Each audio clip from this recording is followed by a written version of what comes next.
presents the high school game of the week. It's the 11-1 Walsh Jesuit Warriors taking on the undefeated 12-0 Chardon Hilltoppers. Today's game brought to you by Junction Auto Sales, the Chardon Courier, Chuck Old Chevrolet, Newman, Leary, and Bryce. And hello again, everybody, and welcome to Chardon Hilltopper Football. My name is Craig Dees, joined, as always, by John Walsh. We're at Byers Field in Parma, Ohio. It is the state semifinals as the Chardon Hilltoppers one game away from making it down to the state championship. You see the Hilltopper band performing before a very good crowd here tonight. As always, the Chardon fans have come in droves, and John, we're looking forward to a dandy ball game tonight. Yeah, these are two teams that just match up identically. Both are big along the front lines, offensively and defensively. Chardon offensively on the line goes 230, Walsh goes 231. Defense, Chardon goes 222 on the defensive up front four. Walsh goes 2 1/4. You really don't have much difference. There's a lot of folks that believe this is the true state championship game here. Not a whole lot of people that would go on record as saying that, but there's a whole lot of people thinking it. And the Chardon Hilltoppers hoping to continue what has been just quite a ride so far tonight at 12-0. And you look at this Walsh Jesuit Warrior team, and the one guy who jumps out is a guy named Bud Rottinghouse. Yeah, that's their big tailback. He's 6'1", 210. And let's pause right now for the national anthem.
First time we've had a chance of hearing the Hilltopper Marching Band on the game of the week this year so far, so we hope you enjoyed the national anthem. Let's get back to Walsh, and another feature back. Bud Rottinghouse is the man.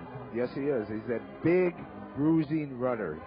He was up to the middle of the 8th game this season. He was their fullback, so that's what he possesses, just that power, hit you and ram at you type of back. He doesn't have the breakaway speed, but that's Walsh's basic game, just run it down your throat, which what Chardon has shown so far, it's just an ideal matchup. It's just two big guys just cracking at each other. It should be one physical ball game out there tonight. Bud Rottinghouse on the season has rushed for 1,098 yards, 829 yards in the regular season. The quarterback, is Rick Arnold, over 1,100 yards of passing, so he's a little bit better than what we've seen in the past, but really it may come down to stopping the big guy, Rottinghouse, tonight. Before we take our break, one thing that's worthy of mentioning is everybody's doing the same thing, week in and week out. I noticed you down on the field before talking to Scott Neal's father because he spoke to me the last 2 weeks. Scott's great. It's football. It's a game of superstitions.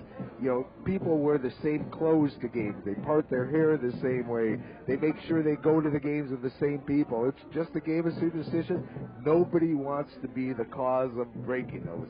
I had to be very careful what I picked out tonight to make sure that I'd worn something at least last week that I'm wearing also today, because of don't want to be the jinx, as they say. That's right. But it's going to take a lot more than a jinx to win this ball game tonight, and we are expecting a good one. We'll step aside and take a break. When we come back, the Chardon Hilltoppers will be kicking off to the Walsh Jesuit Warriors. We're looking for a dandy, so stand by. We'll be back with tonight's kickoff right after you watch this.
welcome back to Byers Field here in Parma. We are just a couple of minutes away from kickoff here as the Chardon Hilltoppers trying to extend the unbeaten streak to 13, and hopefully it'll be a lucky 13 tonight as they take on the Walsh Jesuit Warriors. And you see the Hilltoppers at the far side of the field. It is a cold night out here tonight, but it is clean and crisp and dry, which is the good news. This is pretty much the 12th or 13th Friday night in a row where we have been able to do without any kind of moisture coming from the air. The turf down below still has a little bit of give to it. It's got a sandy base and pretty nice synthetic turf down below, John. A very nice synthetic turf.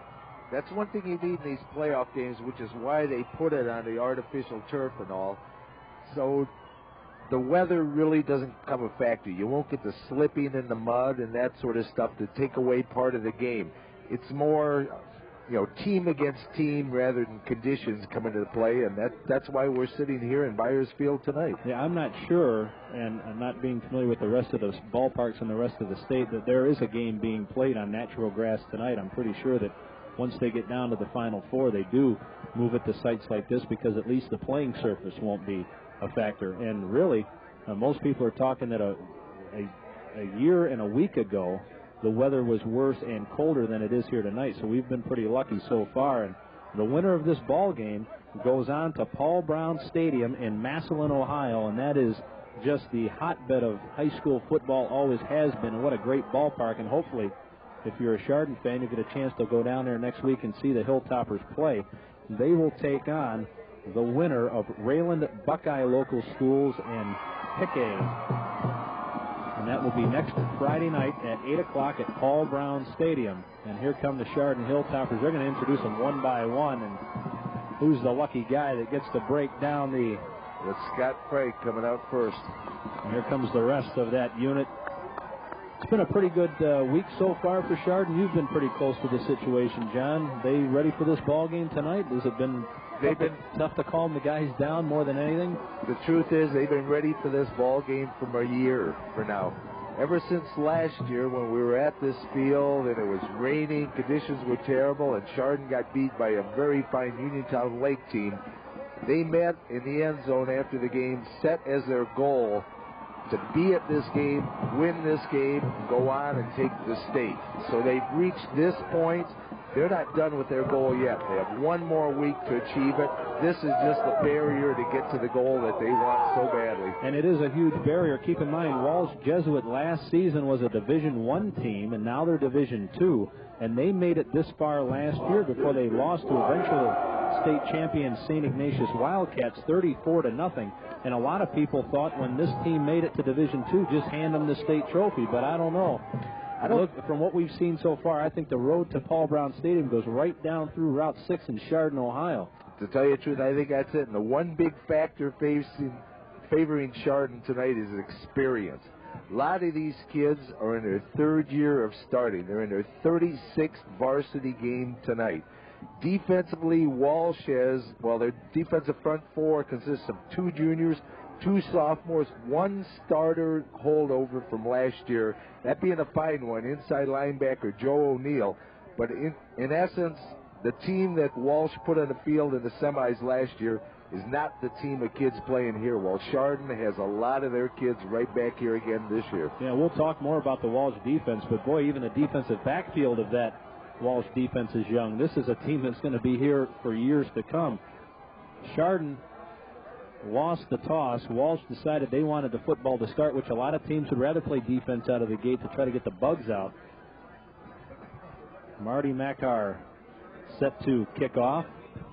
Looking down at the end of the field, the flag, which is a large one, is kind of hanging limp down at the far side.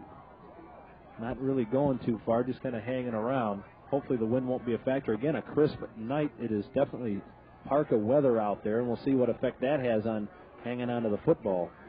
Yeah, but the emotions warm me up a whole bunch, and there's plenty of emotions going out here tonight. And a late arriving crowd for Walsh. Was it half hour ago? You and I thought maybe they're going to be fashionably late. I think we were right because the stands across the way are looking good, and down below, boy, you folks out in Chardon have done it again. The whole doggone town's here again. We are set for football, going back deep for Walsh. Derek Warnke, you're going to hear his name a lot tonight, and Makar's kick is short and is taken by one of the upmen. Running for some room up the middle is Joe O'Neill, and he will take it just outside the 40-yard line. The starting lineup for Walsh, the tight end, is Kelly McFarland, Dave Manley, Andy Dunn, P.J. McCarthy, Chuck Kozlik, and Rick Cruikshank are those big guys that John was telling you about in the open. Derek Warnke, one of the better wide receivers in the area. John Powers and Jeff Sine will split out as well. Going to see who else they're going to start in the backfield along with Bud Rottinghouse, and the quarterback is number 6, Rick Arnold. He's the guy that down there talking to the official, now coming back into the huddle. The Warriors have only lost one game this season, and that was the Lake Catholic Cougars. Rich Gobelt will be the other back in the backfield. There's big old Bud Rottinghouse. They call him Brick House. They just call him House for short, and he's a load. Very much different than what we've seen the last couple of weeks. There's a guy that would just run over you just for the fun of it. First down and 10 for the Warriors. Rottinghouse leans across the 45 to the 46-yard line. The defensive front for Chardon, it's a good one. Christian Walsh, Rick Warner, Don Vaughn, Corey Rice, also Rob Conroy and Ian Landis will get some time. Scott Platts, Andy Honigman, and Eric Ash. And Honigman played a heck of a game last week, I should say, in that big victory. Kevin Ash, Pat Turner, Scott Frank, and John Toddy, the defensive backs for Chardon. It's a second down. It's 5 yards to go for the Warriors, right at the 46-yard line. They hand the ball to Gobelt, and Gobelt's got the first down inside Chardon territory. Yeah, they're opening up some nice holes out there for the Walsh offensive line. Chardon's just going to have to get off the ball a little bit quicker, keep that push going to keep themselves from being opened up and pushed aside there. But so far up front, it belongs to Walsh. The first down of the night. The ball is at the 49-yard line of the Hilltoppers, and that's a first down. Derek Warnke comes split wide to the near side. Jeff Sine is the slot. Gobelt, the up back in the I formation. They hand the ball to Rottinghouse. And House gets stood up. Look at the strength. He just dragged Andy Honigman for another yard. That was quite a matchup. Yeah, that was. He just met him at that line, but the power and getting the legs churning, driving low. They held that one to 3, but at least that time they didn't get blown off the ball. They hung in there. Rottinghouse just put it down, got his power built up a little bit where he could just churn those legs, get to 3 yards, but that's much better penetration by Chardon on that. Rottinghouse averages 6 yards a carry on the season. Jeff Sine goes in motion. And they hand the ball to Rottinghouse. He's tripped up behind the line of scrimmage. I think he actually fell over one of his own men. Dave Manley got just smacked to the ground, and Rottinghouse tripped over him. Well, the reason he tripped over him is because underneath him was Donnie Vaughn, who shot across, got into the backfield, disrupted the play, got himself in his body position, plus the man trying to block him right in the area where Rottinghouse was trying to run. That's what you got to do. You got to take that size differential, use your quickness, get into that backfield, just make disrupting plays like that. 9:40 to go, first quarter, 3rd down and 8. They pitch it back to Sine. Nowhere to go. Brought down. Kevin Ash was there. Also coming up to help out was Pat Turner, and that'll be a punting situation. That looked like a lateral. That was real close to the lateral or forward pass. I'm not really sure. The angle was just a little bit off. Like you said, it was close enough.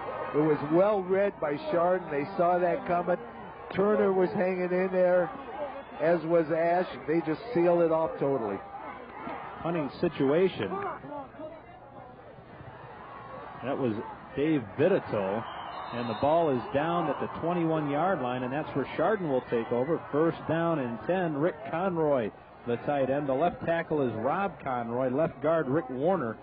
The center is Corey Rice, Christian Walsh, the right guard, and Kent Hardesty is the right tackle. Scott Frank, John Toddy, Pat Turner, Justin Brock, just a few of the names we'll see.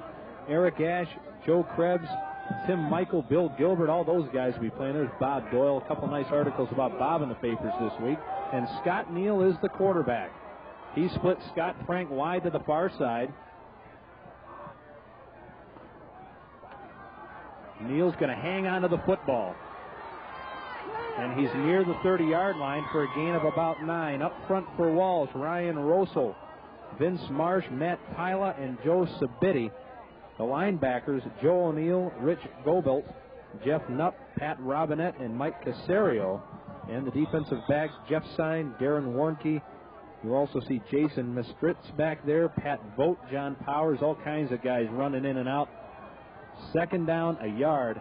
Enviable situation for Chardon at this point. Krebs now goes in the wing and goes in motion. And they hand the ball to Eric Ash, and Eric Ash with a lot of running room up to the 40-yard line, and that's the first down. Yeah, now I would say Chardon's offensive line is taking control of this one. First, they're sealed in the middle. They even brought another down lineman, went 5 down front guys there. They took it off tackle, opened up the little lane for Ash to go through. He got a good gain. So far, offensive lines are dominating out here. The ball is on the 41-yard line. It's a first down, 10 yards to go for the Hilltoppers. Scott Neal may be changing the play at the line of scrimmage. Hands the ball straight up the middle again. It's Eric Ash with a lot of running room inside the 40. And he will go down to the 34-yard line before he's finally dragged down by John Powers. My, oh my, just running people over. That was about 27 yards or so, that little gallop. Again, they just opened up, blew the guys off the ball. That's an experience coming into play. Those front four are 2 sophomores, 2 juniors. And quite honestly, sophomores, they want to play, and they got intensity, but they don't have that winning drive, which I think you need in championship games. Ball's at the 33-yard line of Walsh. First down and 10 for the Hilltoppers. Neal's going to hang on with it, or to it, inside the 30, down to the 29, so a nice gain of 4 on first down. I'll tell you, unlike Padua last week, who really honed in on Neal, took away the option package, Walsh doesn't seem to be defending that well. They're not coming across getting the pitch man covering Neal. So far, they're a little weak on covering the outside. It looks like Chardon can pretty much do what they want in this initial series, at least. And if you read the papers this week, Bob Doyle was hoping that the inexperience against the wing T that Walsh has would help Chardon. So far, so good. It's a difficult offense. Sure is, especially when you've got a guy like Scott Neal that does such a great job with the football. He will hang on to it again, and he will turn the corner inside the 25, close to the 15-yard line, and that's another Hilltopper first down. We're sitting by the door up here. I hate to change the subject, but everybody that walks up through this door needs oxygen. This is a long ways up there. Oh, and those steps are just brutal. I think it's fine if you're 15 and under, but once you cross that 15th birthday, it's brutal climbing up and down here. But Chardon is brutal up front right now. They're just moving that ball at will. This is an extremely powerful, impressive opening drive for Chardon. The ball is at the 15-yard line. That's a first down and 10 for the Hilltoppers. This time they hand the ball to Eric Ash. He bounces off a tackle and picks up 2 yards that shouldn't have been there. Yeah, he should have lost 3 yards. That was excellent leg drive by him. That's the whole thing. Keep those legs going. He was hitting the backfield. They got excellent penetration from those defensive front guys, but he just wouldn't give them those legs to wrap. He kept them moving, bounced off them, went to the outside, and turned, like you said, a 2 or 3 yard loss into about a 2.5 yard gain. Second down, a short 8 yards to go. Scott Frank wide to the far side. Just see him right there at the top of your screen. That's Tim Michael in motion. And they keep the football. Neal inside the 10 is upended at the 7-yard line. A couple of yards shy of a first down. Third down and short. Yeah, 3rd and 2 or so. That's Chardon area. They love that sort of stuff.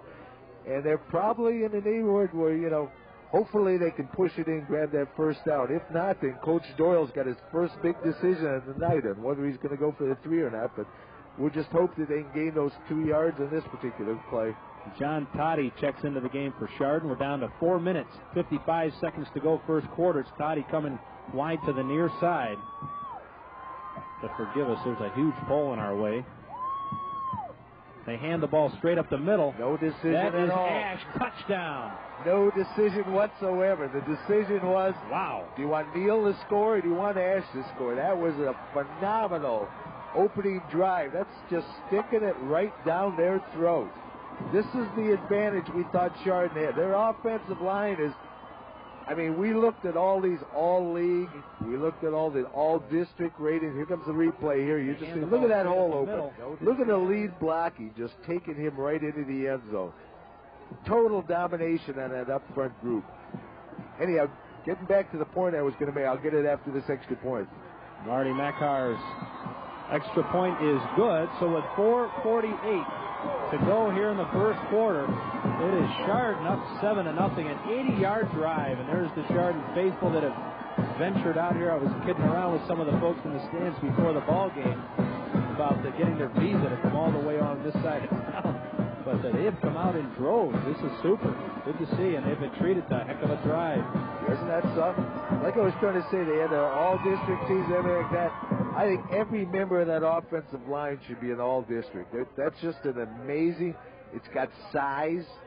It's got footwork and getting off the ball. They're just quick, big, and they just know how to drive you out of it. That's one of the best high school offensive lines I've ever seen in my life. I'll tell you what, I still go back to when Chardon, their last couple weeks of the season, when they gave up some points defensively. They were certainly pushed in that West Geauga game. I mean, that was a game that they could have lost that ball game. But I think the last couple of games were real confidence boosters and real, you really build a lot in your thinking about the game. And now you come out and nothing scares you anymore. You have been tested and you have lived up to the challenge. And it's one thing to win a state title. It's another thing to go undefeated to do it. Yeah. To not hiccup along the way. Especially in that CBC, which is very tough. And I'm sure Chardon appreciates their opponents in that CBC because they've made them ready for the playoffs, because they face teams that are just tough, week after week after week. There's just no breathers in that league. And that just conditions you to get you ready for the playoffs, where, again, you run into that thing where there's no breathers. Marty Makar to kick. Kicks it toward the near sideline, and the ball is going to skip out of bounds. I'll tell you what, Kevin Dawson thought about picking it up, but that will give Walsh the football, I think, at the 35-yard line. That's where they'll take over and move the football. Got a couple of first downs before the running game stalled on the first drive. Now they'll get it back, but this time they trail 7-0. Craig Dees along with John Walsh. Hope you're enjoying this game. If you're watching it on Saturday afternoon, it'll be on again tomorrow, Sunday at high noon as well. So if you missed part of this thing, make sure you tune us in tomorrow. Yeah, they're discussing whether they want the re-kick or just take the ball out at, 35 it's spotted at? They decided to go with the 35 option, which is probably a good choice. It is apparent so far on both kickoffs that Chardon does not want to get the ball to the deep man, Derek Warnke, who is quite an athlete. And a fine wide receiver with size, speed, and excellent hands. I'm sure he's going to come into play in this offense before Walsh is done. First down and 10. John Powers goes in motion. It's Rottinghouse. And House carrying folks up to the 43-yard line. Gain of 8. Yeah, again, he just had that little lane open. They didn't really blow him off the ball, but they just gave him enough running room that he could just get through it, and then he just lowers that shoulders and bowls over people. He is one of the stronger-looking runners I've seen this season. Keeps those shoulders square to the line of scrimmage, and it's really hard to get an angle at this guy. Second down, 2 yards to go. Powers in motion again. It's Rottinghouse. First down, near midfield. Hanging on is Andy Honigman. Yeah, he's tough. He even banged into one of his own players and knocked him back on that particular one. He is a strong runner. They're just going to have to get across, get that penetration, get his legs before he can build up that head of steam, because he's a load once he gets going. Ball just inside midfield. Powers split wide to the far side. It's Derek Warnke to the near side. Rich Goldbelt is up back in the eye, and it's Rottinghouse, and he's hit behind the line of scrimmage. Falls forward for a yard. Coming up off the bottom of the deck was big Christian Walsh. That's exactly. Christian must have been listening to what I was talking about. He got into that backfield. Rottinghouse got his 1 or 2 steps. Didn't have the power back. Then you can take him on. Then anybody can handle him and all that. Once you give him those 3-4 steps where his power is really going, that's when he becomes a very dangerous runner. Warnke and Powers, twin receivers to the far side. Passing formation for Walsh at second down and 9. And Powers to put it up. Or check that, Arnold to put it up. Dump pass underneath. It is complete, shy of the first down. And coming up with that was Rottinghouse out of the backfield, and he'll pick up about 7 or 8. Yeah, that was good coverage by Pat Turner on that one, where he just picked up Rottinghouse coming out of the backfield there, keeping it from being too big a play. They're definitely not afraid to work Rottinghouse into their offense now. I've got him unofficially at 6 carries. He's got the one dump pass thrown to him. So far, he is basically Walsh's offense. 2 minutes, 32 seconds to go. First quarter, Powers in motion. The delay, it's Rottinghouse. Big hole on the right side. He's close to the 36-yard line. Another first down. Wow, that was huge. Yeah, they just blew off that whole right side, did a little trap blocking out there to drive them to the outside there. They got to seal up that little hole area. It's going to be a long night because that's about his 3rd good gain out of that particular side right there this evening. Spot the football at about the 36.5-yard line. First down and 10. Making no bones about who's going to carry the load for Walsh tonight. Play action, Arnold. Got plenty of time, waving his receiver downfield. Now being chased for his life. And now he'll go down in the arms of big old Corey Rice. I tell you what, he could have read the sports page as long as he had back there, but his receivers did not come back and help him out, and Corey Rice caught up from behind and dragged him down for a loss of about 10. And I'll tell you something else in that, like you said, that a good receiver should recognize that, do a comeback pattern to help him out. But those Chardon receivers or defensive backs just stayed on them like glue. They had 4 guys out in that pattern. Nobody was open for a second. Walsh receivers did make the mistake of not coming back, but Chardon's secondary did a fine coverage job in that particular play. Second down and 17. It's Powers in motion. And Arnold will have to throw again. Setting up the screen pass. Dumps it in the middle. That's Rick Gobelt. And he doesn't go very far. A yard or 2 as we're closing in on the 1-minute mark.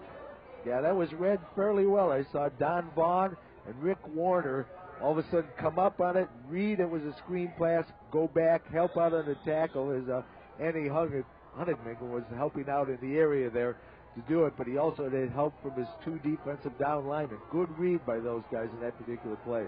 Again, 3rd and long here for Walsh. Down to 40 seconds to go. It's a 3rd down. It's 14 yards to go.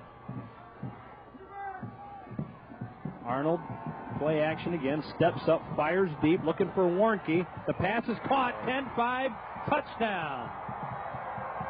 That pass was laid out there just beautifully. Warnke ran right under it, tucked it away, and took it in the end zone. That's a guy Coach Doyle has been worried about all week long. He planned on going on him single coverage, but he does have some schemes. He may just have to fall into double coverage on him because he's a very dangerous receiver, as you see it on replay here. Again, good blocking up front by Walsh. He just laid it out there beautifully. Coverage really wasn't that bad, but he's just a dangerous receiver.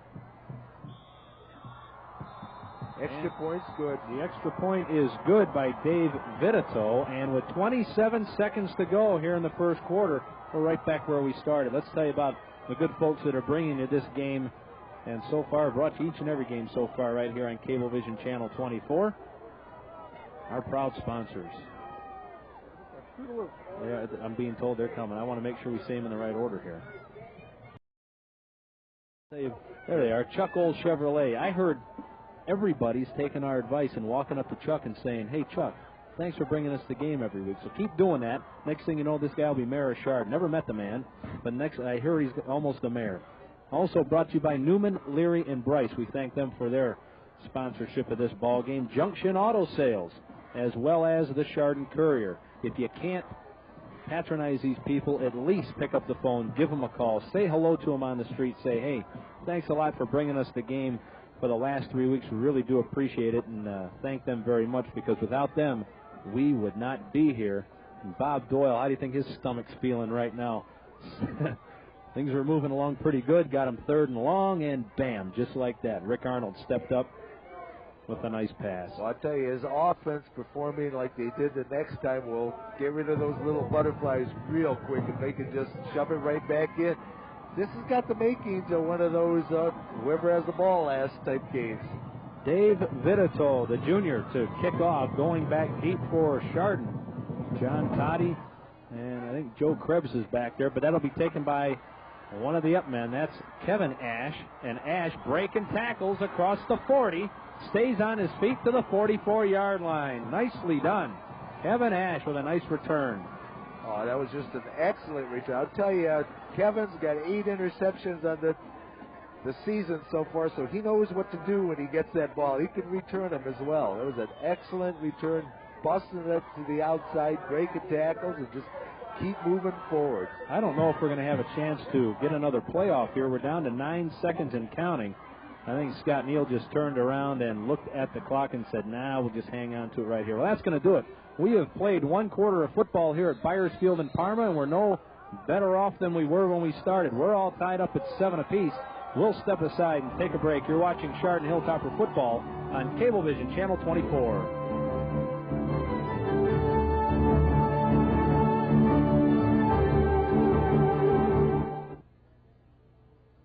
Okay, attention asthma and allergy sufferers. The following demonstration will show you how to avoid sneezing, wheezing, watery eyes, and other discomforts associated with your condition. Okay, Joe, ready when you are. First, shut out all industrial pollutants. Don't expose yourself to cigarette smoke. Avoid exhaust fumes. How you doing, Joe? Good, good. Don't breathe in any dirt. Don't breathe in any dust particles. Let's see. Pollen. What? Pollen. Oh, right. Avoid pollen. Thanks, Joe. Tree pollen and grass pollen. Don't be around ragweed. Get rid of all animal hair. Oh, gee, I'm sorry, Joe. Anyway, stay away from moles. Don't breathe the air on hot days. Boy, this must be difficult, huh, Joe? You know, there is another way. There are treatments available, and they work, Joe. You should find out about them. With the right treatment, asthma and allergy sufferers can all breathe much easier. For free information, call this number.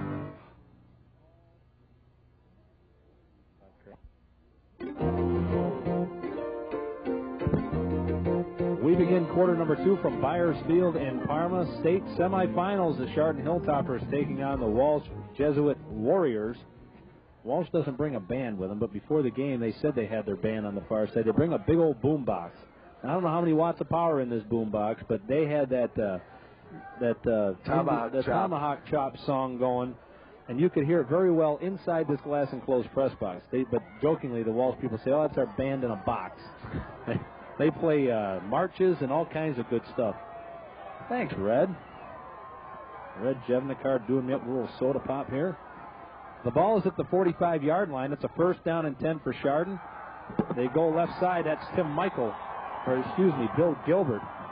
Bill Gilbert not going very far, and you can hear the faithful on the far side. They enjoyed that defensive effort. Yeah, they got across that time. It just didn't allow Gilbert the luxury they've allowed Ash so far. There was really nothing opened up that particular time for by the offensive line of Chardon.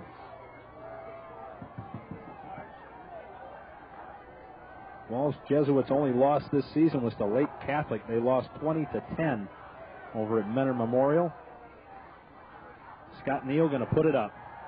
Looks underneath, has his man. That's John Toddy, and Toddy is very close to the first down. I think he's got it by about a half a length of football. Yeah, I think he crossed over that line, which he just had to get over. Yeah, there's a spot at the other side. It should be a first down for Chardon.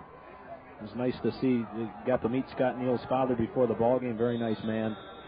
Very proud of his son. Almost humble. Hey, you got a nice quarterback. Yeah, I know. He's a nice quarterback, nice kid. You know, not. Sometimes the parents have a tendency to be very overzealous of it. He was very humble. Yes. He's got one more year of watching this fine football player play here, too. That's good news for everybody in Chardon. First down and 10. The ball's at the 45-yard line. Krebs goes in motion. Neal's going to keep it. And does pick up a yard, and that's about it. That was a wise choice by Neal on that one. I think Krebs would have been in trouble if he had pitched it out because they did have the seal man on him that time. All of a sudden, they must have made a little adjustment on the sideline over there because they are starting to seal up on that option. Yep. But that last pass play they run was based on the option. If you want to seal it up like that, bring the guys up or dump someone behind you, give them a quick dump pass. That was a good little pass play, and one that could be very effective tonight if they're going to start coming up a little bit on the option running. Second down, 10 yards to go. Neal going to put it up again. Being chased. Now he's going to keep it. And gets popped out of bounds at the 38-yard line. Gain of about 5 or so. Good coverage downfield by Walsh. Trying to get the ball to Scott Frank. But Derek Warnke was in his face. Yeah, Scott was even doing a little pump fakes over the line of scrimmage.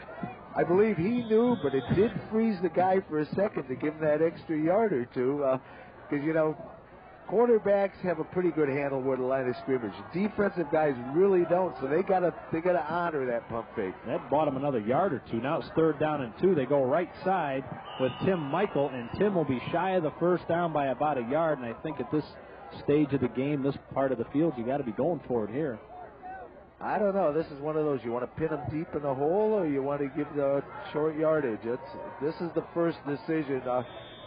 Eric Ash, with that touchdown run last time, took the decision out of Coach Doyle's hand. He's going to take his timeout right now and think about it. It'll be an interesting one. You got the two schools of thought going on here.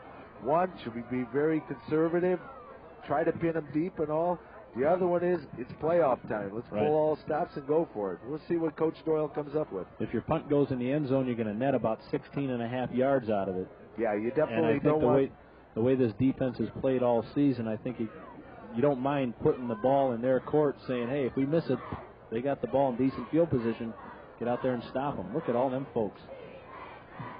Yeah, there's a heck of a crowd here. I looked, even before the game, I asked Craig what he thought. I said, look at the size of these stands. Do you think Chardon can come close? And we really didn't think so. They came pretty darn close to filling these stands. This is a big complex they have here out in Parma. Very nice, and Chardon has just loaded their side of the field. It's incredible the support this team has had this season, and the kids do appreciate it. They sure do. It would be real nice to be down in Massillon a week from tonight at 8 o'clock at Paul Brown Stadium. We will do our darndest to get down there if Chardon makes it that far. Or I should say when Chardon makes it that far. Well, by the way, Chardon is going to go for it. Coach Doyle decided we're not going to try to pin him in the hole. We're going to go for it and put it onto our offense. He feels faith, the trust in them, and the total confidence. Tend to agree with him. 4th down and 2. Neal's going to keep it. Got the first down to the 30-yard line. That was a nice fake. I tell you who sold that was Eric Ash. Yes. Eric Ash sold that fake that he had the football and really did a good job of covering it up and making it look like he had it. That's one aspect of a fake a lot of people don't appreciate. They know the magic ball handling of Neal, but you also have the carry out of the back. So he can sell the concept he has the ball. Truth is, though, either way they would have had it. If he had stuck it in the Ash's gut and let him take it, he drove ahead for 4 or 5 yards. But first down. Just inside the 30. Left side, they go Eric Ash again. This fullback position for Chardon over the course of this playoffs has really taken a new twist offensively in their scheme, hasn't it? Oh, very much so. Did my little work up here. In the first 2 playoff games, they averaged 28 carries out of the playoff position, which is, seems like a normal power-based high school football. But during the season, Chardon only averaged 17. So they're just taking what they're given the first 2 games, and it's looking like tonight they're going back for more. Yep, the fullbacks carrying the load. Ash didn't go anywhere that time, except right into the hands of Vince Marsh and Ryan Rosel. Not much there. 3rd down, it'll be 5 yards to go. Yeah, it's a long 5-2, and this will be interesting to see what he calls in this one. I don't know, he may go back to that quick little dump patch, run it out like the option, and drop it underneath there. We'll have to see what Coach Doyle pulls out of his bag of tricks. So far, his decision-making has been very good tonight with his choice to go for it on 4th down and all. I'm sure he's got some good play up his sleeve. 8:05 to go. Neal to throw. Steps up, fires underneath, has a man. That is Scott Frank, who came up, actually went down and caught it at the 15-yard line. Did well just to make sure he brought that ball in, and that's another first down. That was just a nice little play. A quick little down-and-out hook. Threw the ball down low when there was only one guy that could get it, and that's the one he wanted, and that's the guy that got the ball. again, Chardon's having a good drive on this one. They're not going up the middle. They're spreading it out a little bit, throwing a couple passes in, showing a little diversity in their offense. It's a very impressive drive nonetheless, though. Impressive enough for Coach Jerry Reardon to take timeout for Walsh.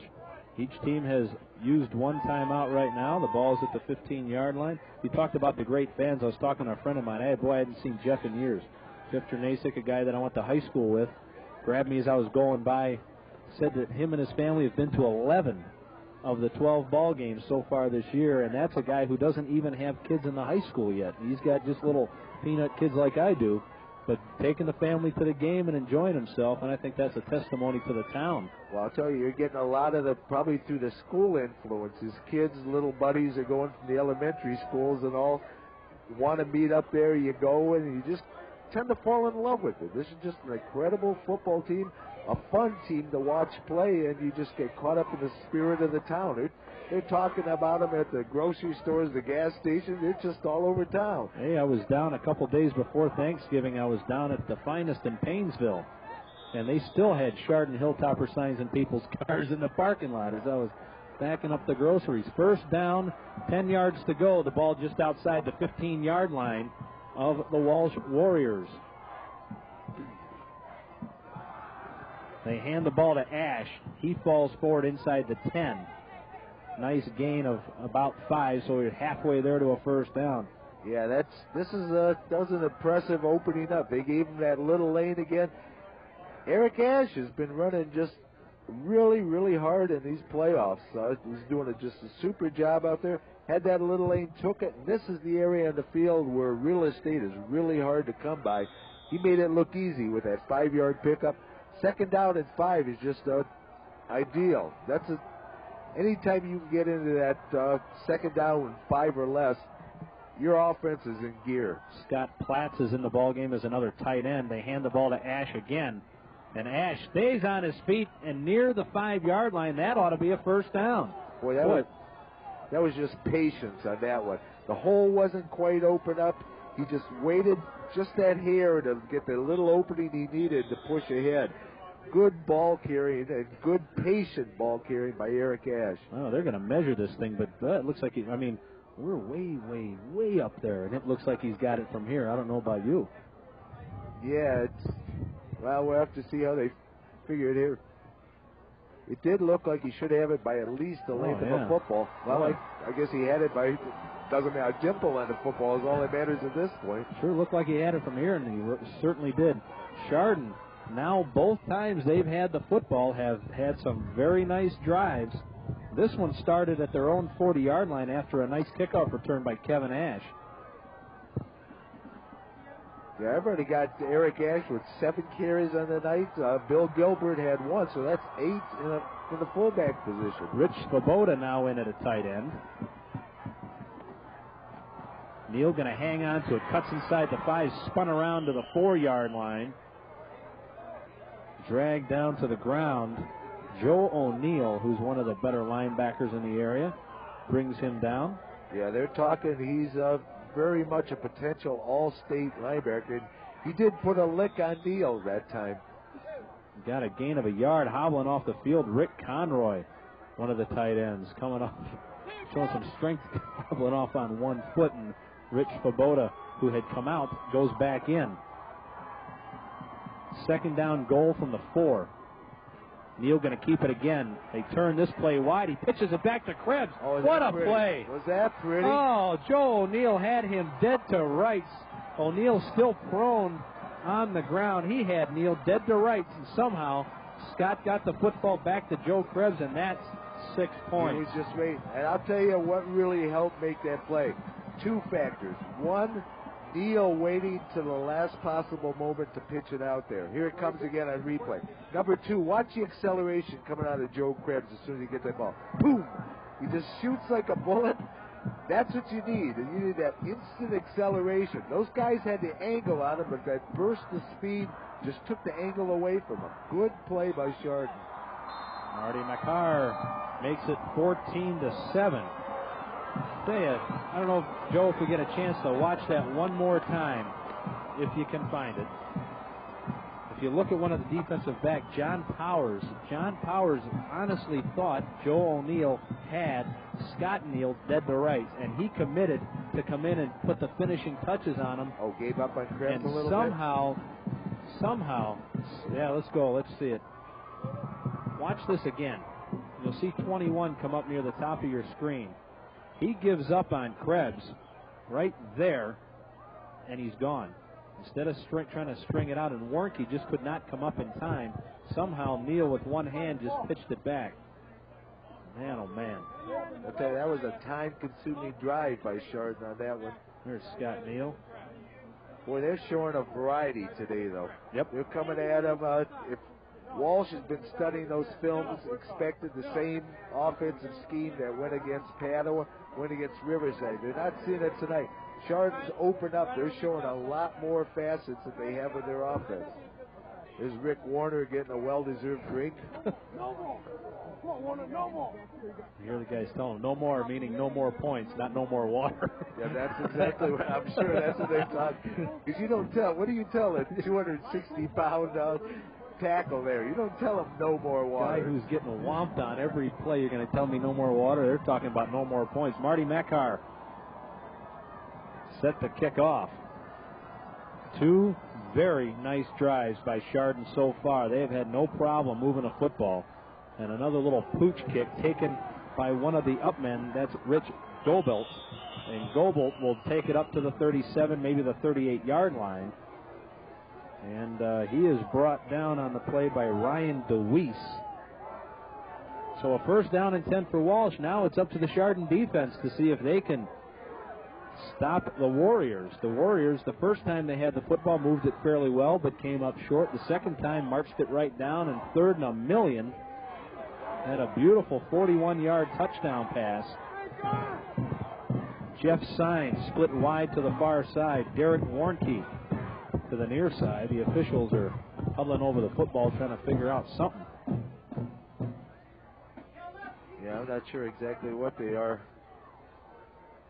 Yeah, they're all ready now.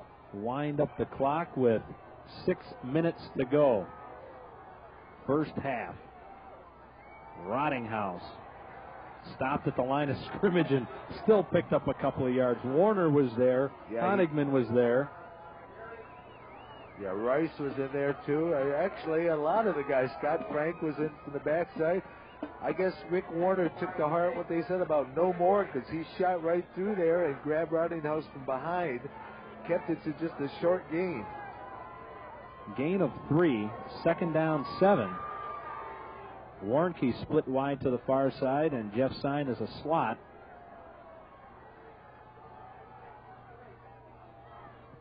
Arnold the throw. Rolls out. Hit and dropped. I think who was the man It that was came Kevin in there? Ash that came up there from his linebacker position. He saw the rollout, came to seal the runoff, and just shot up again real quick. It's the reading ability. That's something that's impressed me from being at Chardon practices, Craig, is these kids don't just listen to their coach. They're students of the game. I've never seen a high school team that really understands the various nuances and the coaching intricacies that go with the game. Don Vaughn also helped out on that play. Play action pass. Arnold fires, overthrows Derek Warnke, and that'll bring up a punting situation. The Chardon faithful down below. Now keep in mind, we don't have a crowd microphone outside, and we're in a glass enclosed booth. So what you hear is just, yes, we do have mics outside, don't we? I don't think to that extent. That is one loud, happy crowd. The defense did exactly what they needed. The way they've been moving this ball, they should be able to easily eat up to 4 minutes or push another score in. I almost said about 2 minutes ago, boy, I don't think we've seen a penalty flag all night. I think that's the first one. It's the old jinx factor. There's a superstition factor. There's the jinx factor. Well, you know what, though? If I had that kind of power, and I've been accused of that at free throws. The guy's 14 out of 14. He clang-a-langs one. If I had that kind of power, I wouldn't be working. I'd be somewhere else. That's probably in the Bahamas right now. Playing the ponies a long distance. That's an encroachment against the defense. And I thought it was 4th and 9. That looks like a 3-yard penalty. Chardon didn't come out too bad on that. Snaps a good one. Vitito will hang it high and short. Fair catch being called for and taken by John Toddy.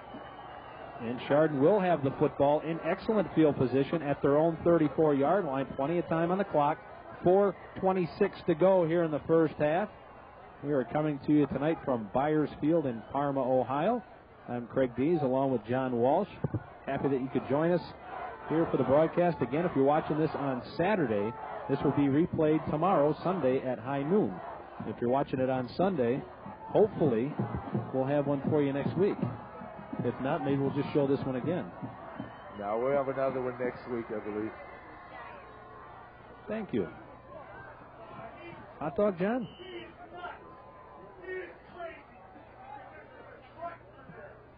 Gain of about 3 yards on the play.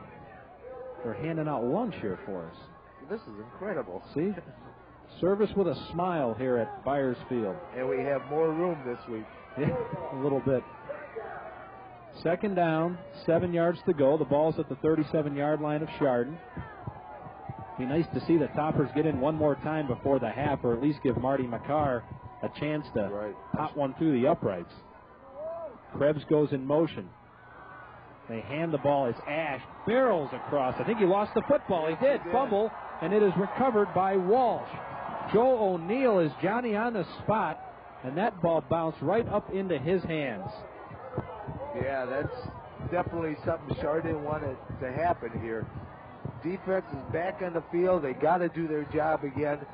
Try to keep them out of the end zone here. They did a superset last time. They're being called on real soon here. Hopefully they're up for the call.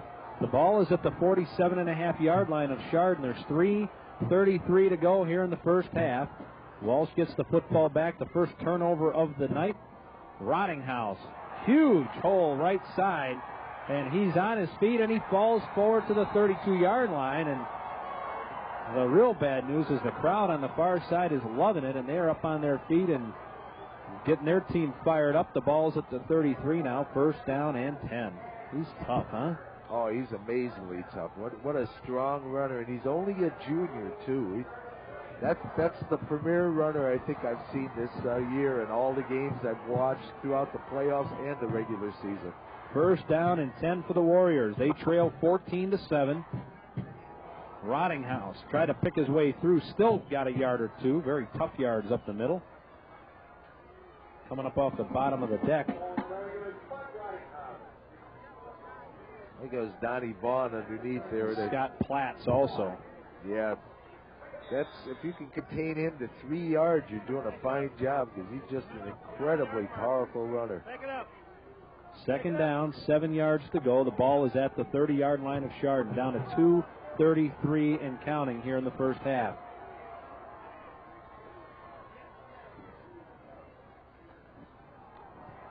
Rottinghouse again. Gets another 1st down to the 22-yard line. Yeah, there's still, like you said, a lot of time on that clock. Chardon defense has got to suck it in.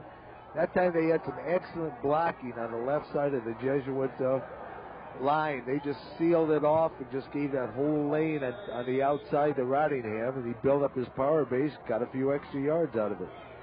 They spot the football at the 22-yard line. That's a 1st down and 10 for the Warriors. A heck of a football game so far. I'll tell you what, I'm enjoying this. Rottinghouse will try to turn the corner. The big fella does, and he'll fall forward to the 18. What makes him so tough, John, I think, when he gets hit, you can almost tack on another 2 yards every carry. Just his weight and his power falling forward. Yeah, that's exactly it. Well, that's 2 yards of height. He's a 6'1" ball carrier, so he's going to stretch it in. You can't push him back. Arnold to throw underneath, off the hands of Warnke and out of bounds, and that will stop the clock with 1:39 to go. Yeah, I don't know why they went to the air, to be quite honest with you. The way Rottingham's been running the ball. That when he tried that little dump, he might have got a yard or two, but that would have been about it because Scott Frank was on him real tight. So even if he had been able to hold on to the ball, he wouldn't have got much of a game. I don't understand why they're trying to open it up. I just keep running Rottingham. Still Chardon can prove they can stop them. 3rd down and 7 to go. Both teams still have 2 timeouts. I don't know what's going on down there. I don't know if they're happy with where the sticks look like they're in the right spot. Trying to figure out what down it is, I think. 3rd down. I don't know, that's about the 3rd or 4th little referee discussion we've had tonight. I don't know if this is a new crew just getting together, not familiar with each other, which hardly seems the case at this point in the playoffs. We're good. They're coming around with seconds on the hot dogs already. We haven't even had one yet. 3rd down and 7 yards to go. Delay to Rottinghouse. Hit behind the line and picked up. Don Vaughn made that play. He hit Rottinghouse and kind of spun him around.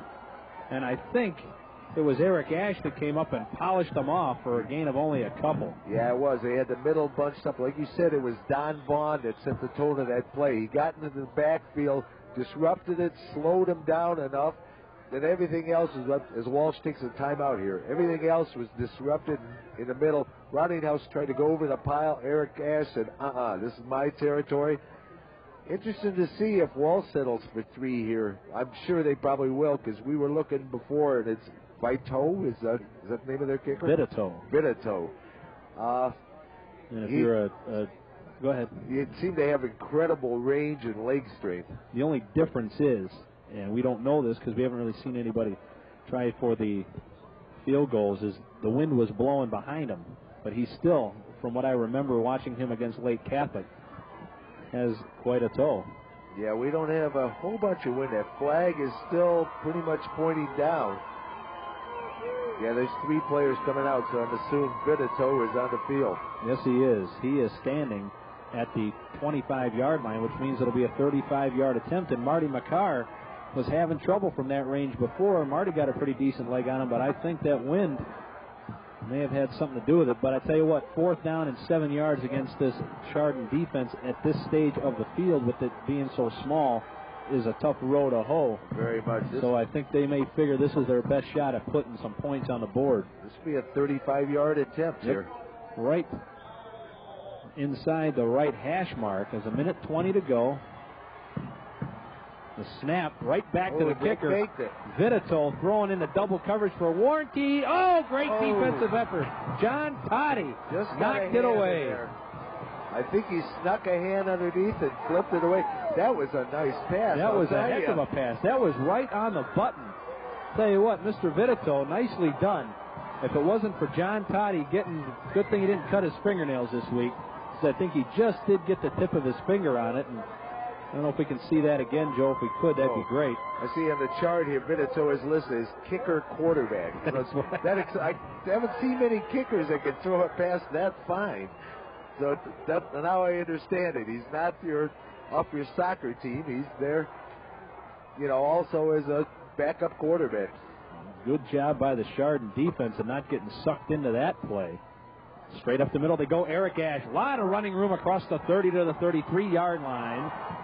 Chardon, they'll stop the clock to move the chains. They've still got 2 timeouts left. Walsh has 1. 1:09 to go.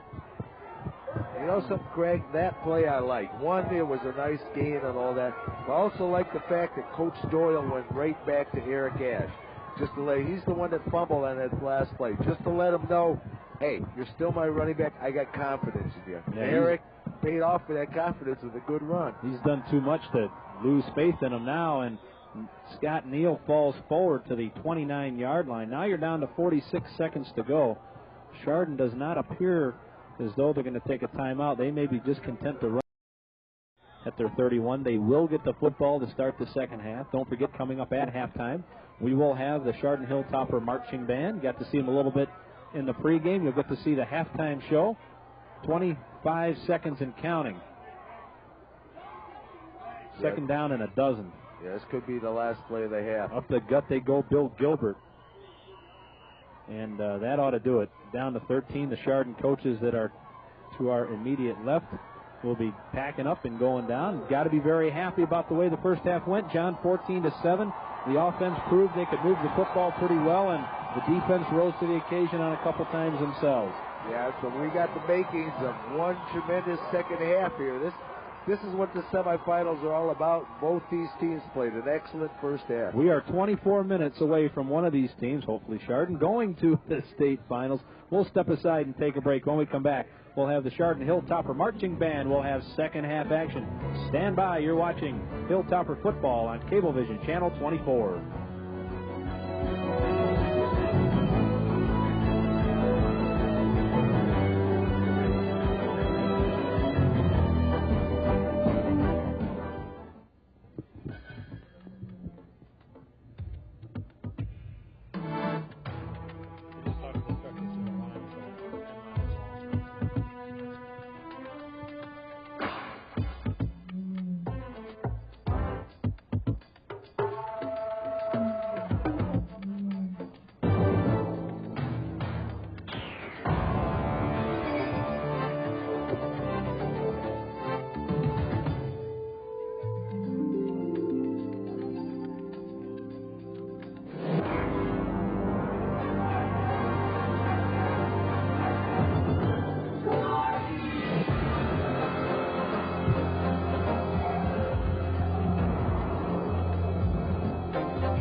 Michael, what happened in school today?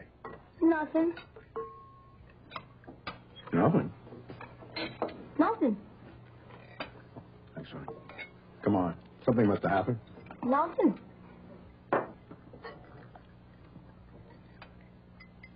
Sweetie, finish up the beans.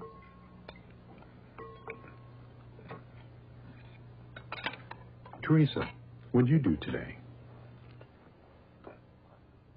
Every day, a big cold radon gets into people's homes. You can't see it or smell it.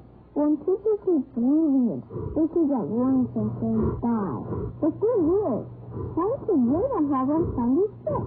And if you are easy to find out, if you have radon in your own home, a lot easier to wear when it's used. Call or test your home today.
are just about ready to start quarter number 3. The Hilltoppers of Chardon leading the Warriors of Walsh Jesuit 14-7.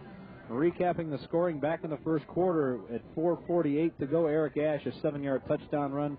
Marty Mekar's extra point was good. Chardon led 7-zip. 27 seconds to go in the first quarter. It was a third down and a bunch. A 41-yard touchdown pass from Rick Arnold to Derek Warnke. The PAT by Dave Vitito was good, and we were tied at 7 apiece. And then we moved along to the second quarter, and at the 6:05 mark, it was Joe Krebs going in from 4 yards out. The PAT good. 14-7 is where we stand here at the half, and it could have been a lot worse situation for Chardon, but defensively they came up big with a big defensive effort on a fake field goal, and that is where we stand right now. Tonight's game brought to you by Junction Auto Sales. Also by the Chardon Courier. Also helping out tonight, Chuck Oles Chevrolet and Newman, Leary, and Bryce. We appreciate those good folks for being with us again this week, and they're the ones that are responsible for bringing it to you. So if nothing else, pick up the phone and give them a call and tell them thanks for bringing Chardon Hilltopper football back to Channel 24. Well, sir, what do you think? I think we got like I said, right at the end of the first half, we got the makings of one great half of football here. Chardon can set the tone immediately. If their offense can come out, do what they did in the first half, and just drive that ball right at them, it could be a long game for Walsh. We'll see what kind of adjustments they made. Vitito with a squibber taken by Kevin Ash. He turns the corner and is knocked out of bounds at the 35-yard line. Big hit on the far side. Dave Vitito, the kicker. When do you see a kicker come all the way up to the 35-yard line and make a play?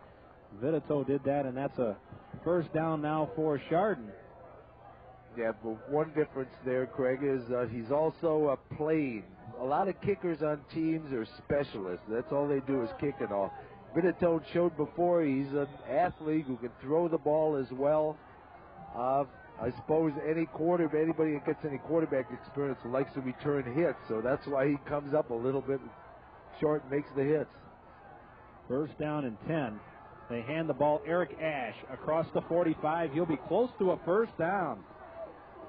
Tell you, any adjustments be made? Chardon hasn't made any. That's pretty much how they started the game. If I remember correctly, Eric Ash took the opening handoff to start when Chardon got their offensive set in place and gained 7-8 yards.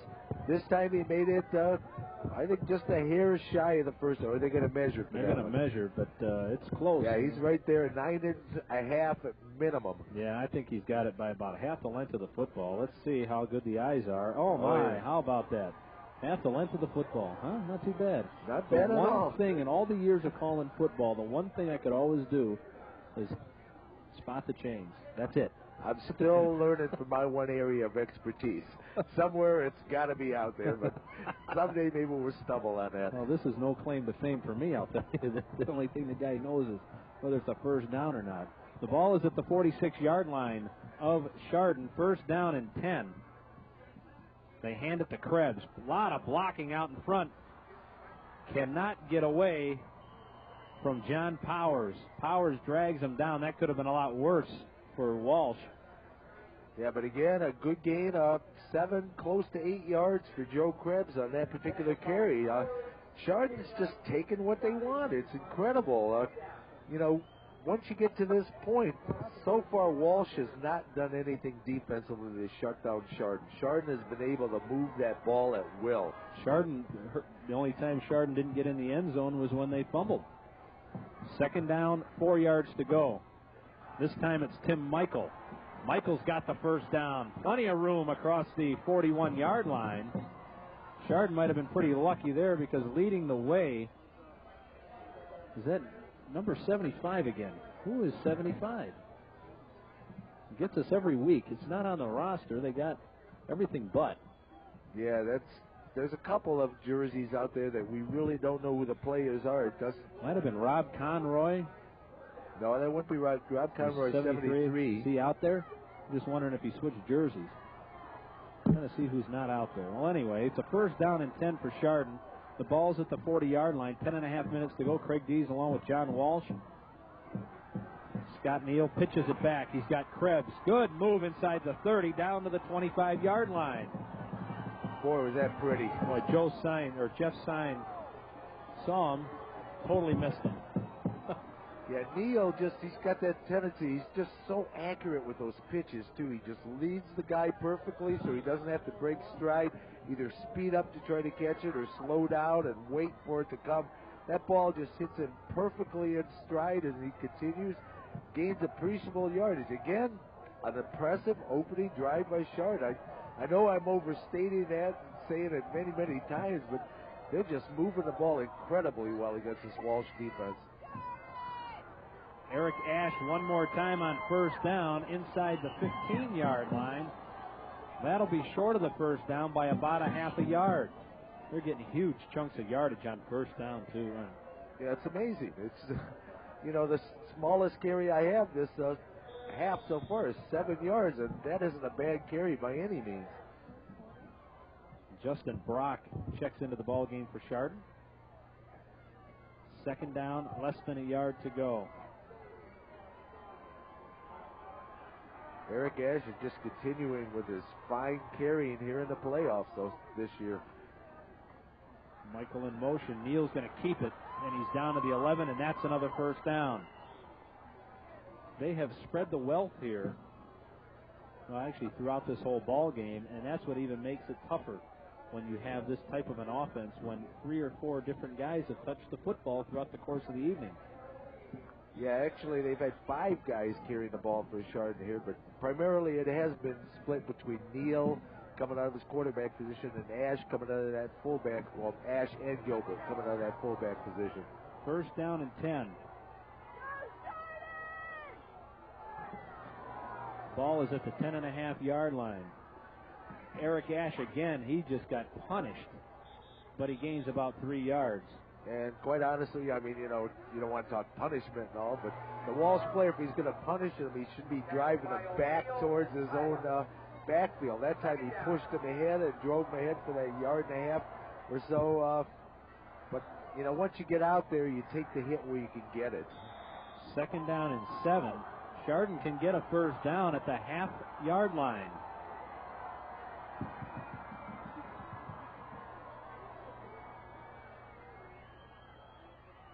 Krebs in motion. Neal keeps the football inside the 5, pushes his way down to about the 3-yard line. And the ball must have come loose, but the ball was blown dead. Yeah, the referee called him down there, that the ball caused the fumble. So far, a nice 4-minute drive and counting as you see the clock down to 7:50 and counting. Yeah, it was a good job by the Walsh defense at time to push Neal back. Because quite honestly, I thought the way he squared himself up and was going to drive in, I thought he might get close to that first down or touchdown area there. But Walsh came, drove him back off of that. Third down and about 2.5 for a first down, 3 yards for the touchdown. Neal going to keep it, and Neal's going to go down. Nice defensive effort. Rich Goldbelt came up to make the play, and that's a 4th down, and coming on is Marty Makar for the field goal. Yeah, you got to get some points out of this. Tough little angle here from the left hash mark. So this would be about a 23-yard attempt or so for, actually, he's starting it, about 23 yards. So Marty Makar tries to tack on 3 more points to the 14-7 Chardon lead.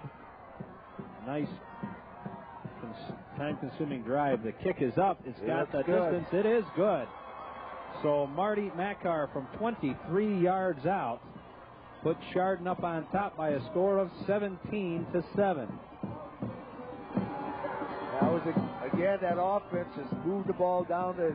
Importantly, they took that opening kickoff, got some points out of it. That's very necessary to set the tone for the second half. Walsh wasn't able to stop them till the very end there, but again, they come out with the 3 points, increase their lead up to the magical, you need 2 scores, Walsh, which is an important consideration in any game, much less a playoff game for the state semifinals. Almost 5.5 minutes off the clock, too. That's a big Actually, that's a short drive. If you've seen them the last couple of weeks here, Craig, you got to admit 5 minutes is nothing. They've had 8-9 minute drives in these other playoff games. Well, so far, Marty Makar has done a super job of keeping the ball away from Derek Warnke. He will go back deep.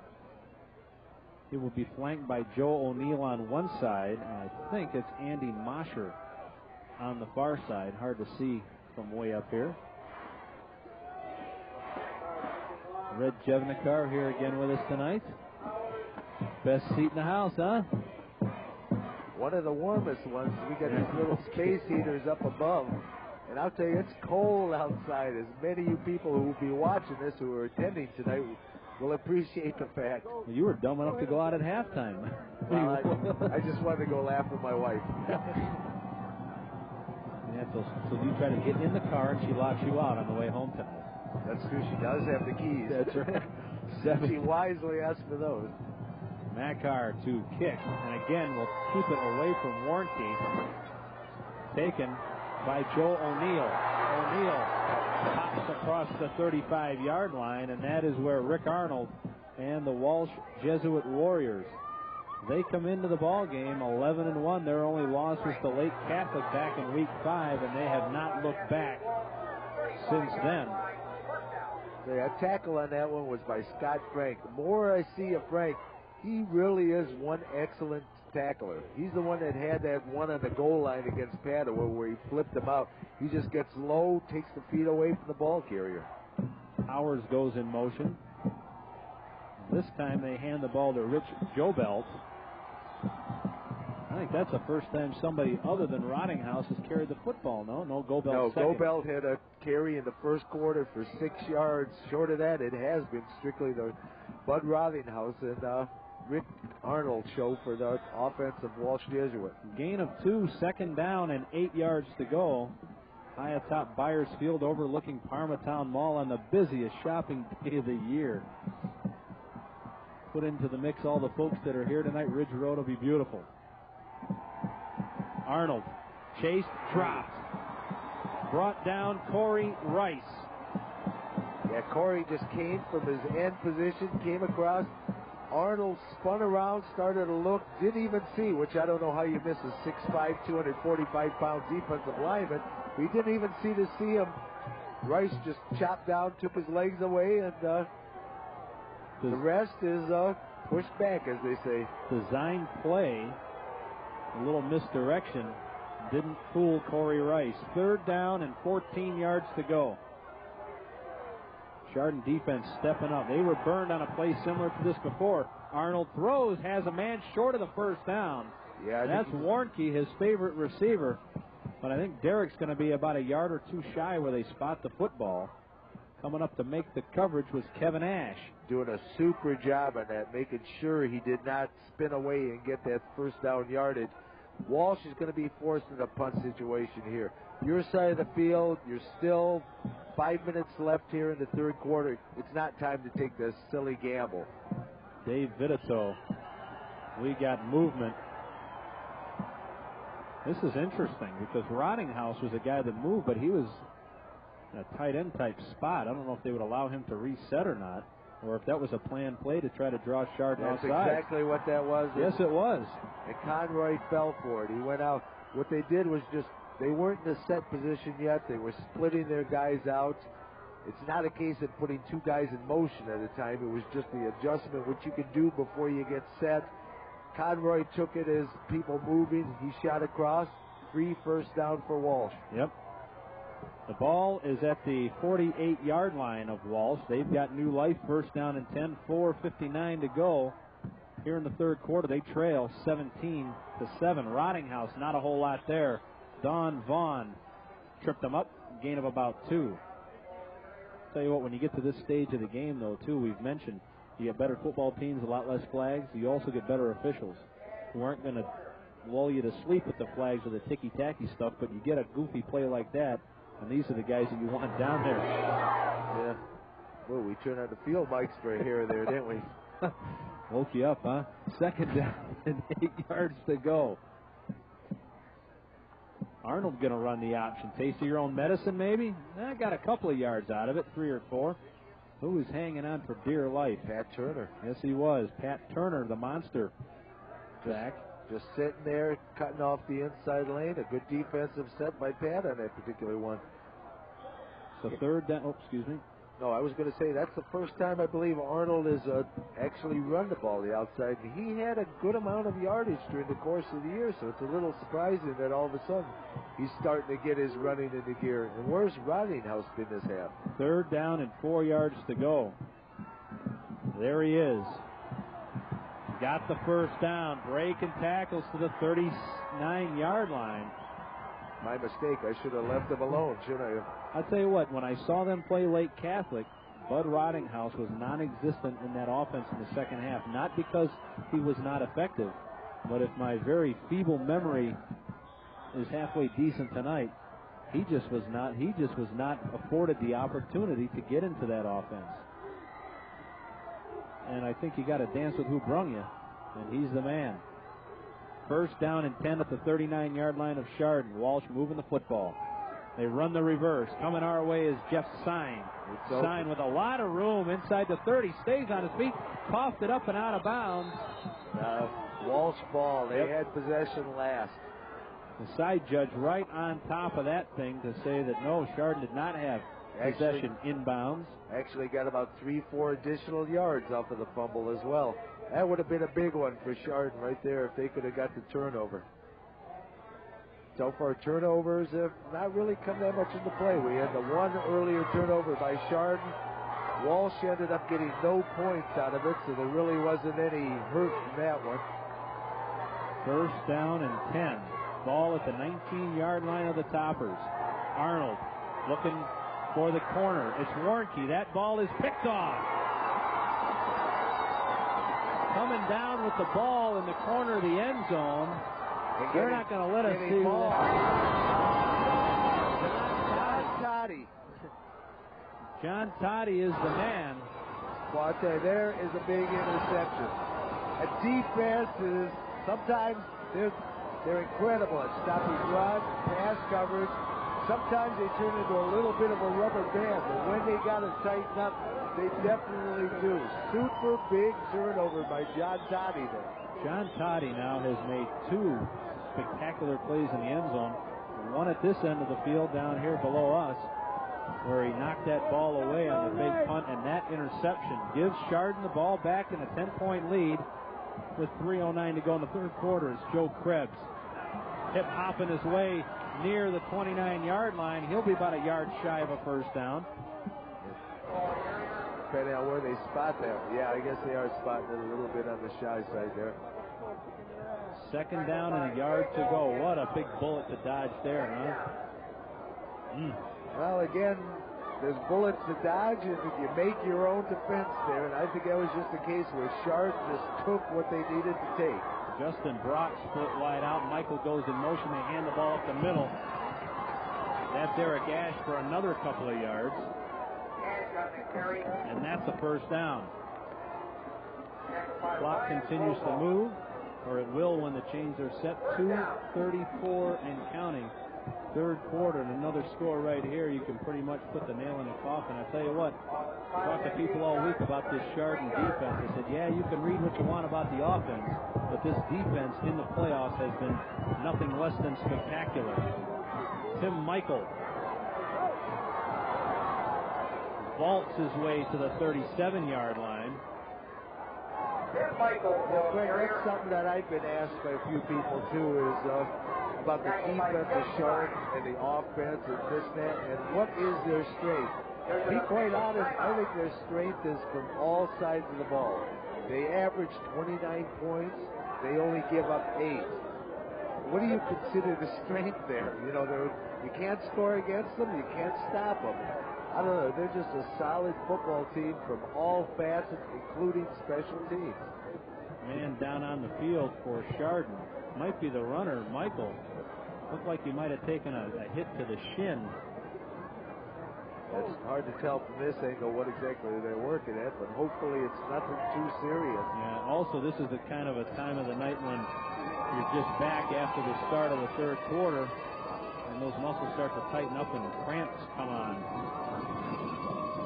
There's a look at the crowd below, the wild crowd below. Man and his cowbell.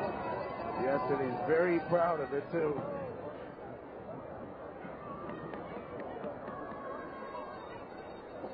Yeah, hopefully... I think it is Tim Michael who's down on the field. Yeah, because I never saw him come out and come back to he carried the ball. See if we can look at it again. I think you'll see him get chopped at the shins. Right there. Shin or knee, but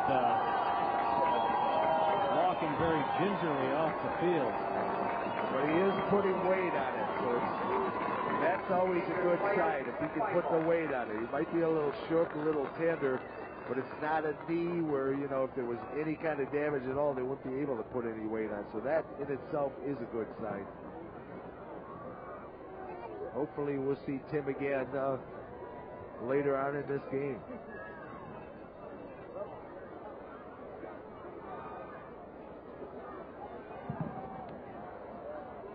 Well, I hope they've been keeping their hands warm during this period here.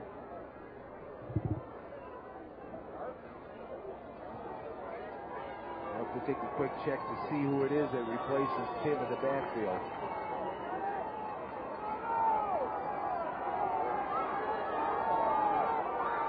Second down and 6 yards to go for Chardon. Krebs will take it near side. Big hole. Oh, the foot race is on and pushed out of bounds at the 35-yard line. Derek Warnke pushes him out of bounds. Man, Krebs showing some speed. So Kevin Ash went in there and took the halfback spot, or the wingback, if you will, filled in for Tim Michaels, and had an immediate impact. He was on the left side there. He came across, cut off the linebacker as he was trying to flow over, opened that lane up for Joe to get that big gain out of that one. First down and 10. The ball is at the 33-yard line of Walsh. Ash falls forward for only a yard or two. Hanging on for Walsh Jesuit was number 50, Mike Barone. Let's take a look at that last run here, John. Huge Boy, that hole. opened up that big lane. That's correct. Watch Warnke. He very easily could have shoved Krebs down to the ground, held him up, gave him a little love tap at the end there, but... No, good sportsmanship. Yep. Well, that's nice to see. Give him that little shove to say, doggone you. Yeah, just to let you know I'm here. Right. But could have tossed him down. This time it's Kevin Ash. And Kevin Ash is near the 25-yard line. Yeah, you're going to have to be careful with your numbers and your names on this one, Kramer. We got Kevin in the backfield now, 23. The flip-flop of that is the 32 worn by his brother Eric. Two twin brothers with just mirror image numbers there. Down to 47 seconds to go, third quarter. Chardon eating up most of this third quarter all by themselves. I think they've had the ball for all but 3.5 minutes probably. Yeah, I don't think Walsh is going to see the ball again until fourth quarter time, and then hopefully the scoreboard would be lit up with a few more digits on Chardon's side. Third down and 3. Scott Neal to throw, fires across the middle. He had Kevin Ash and overshoots him. 22 seconds to go now. That was a good job by Neal on that one. He was looking at Scott Platts doing the fly pattern down the right sideline there. He was double covered, read off of him, looked for a secondary receiver. Didn't have his pass on target, but the reading of the coverages was very, very impressive.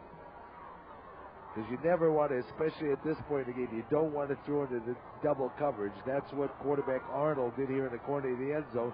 John Toddy made him pay for that. Neal made the right choice.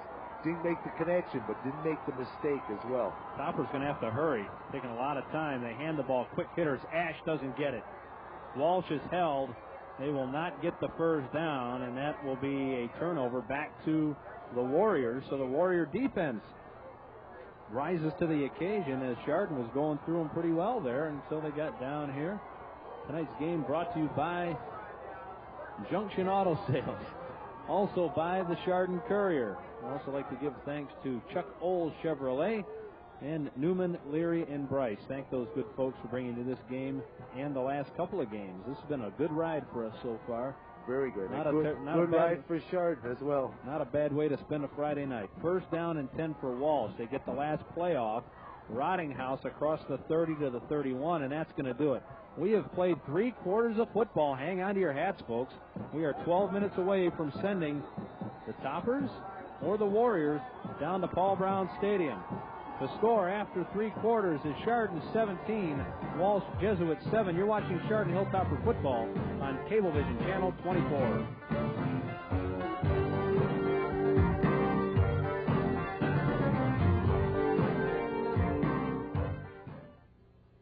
In a life-threatening emergency, you should know what to do. Say a loved one exhibits unusual symptoms. The first thing to do... Clear! No. The first thing to do is pick up the phone and dial your local emergency number. Call 911 first. Right. How about mental health? I don't think so. To learn more about life-saving techniques, contact your Red Cross.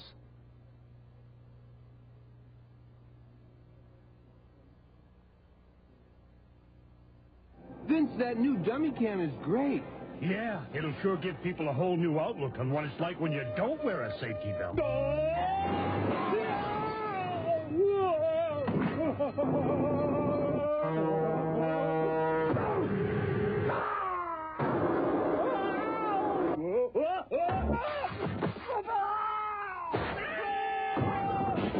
I think they'll get the picture. You could learn a lot from a dummy. Buckle your safety belt.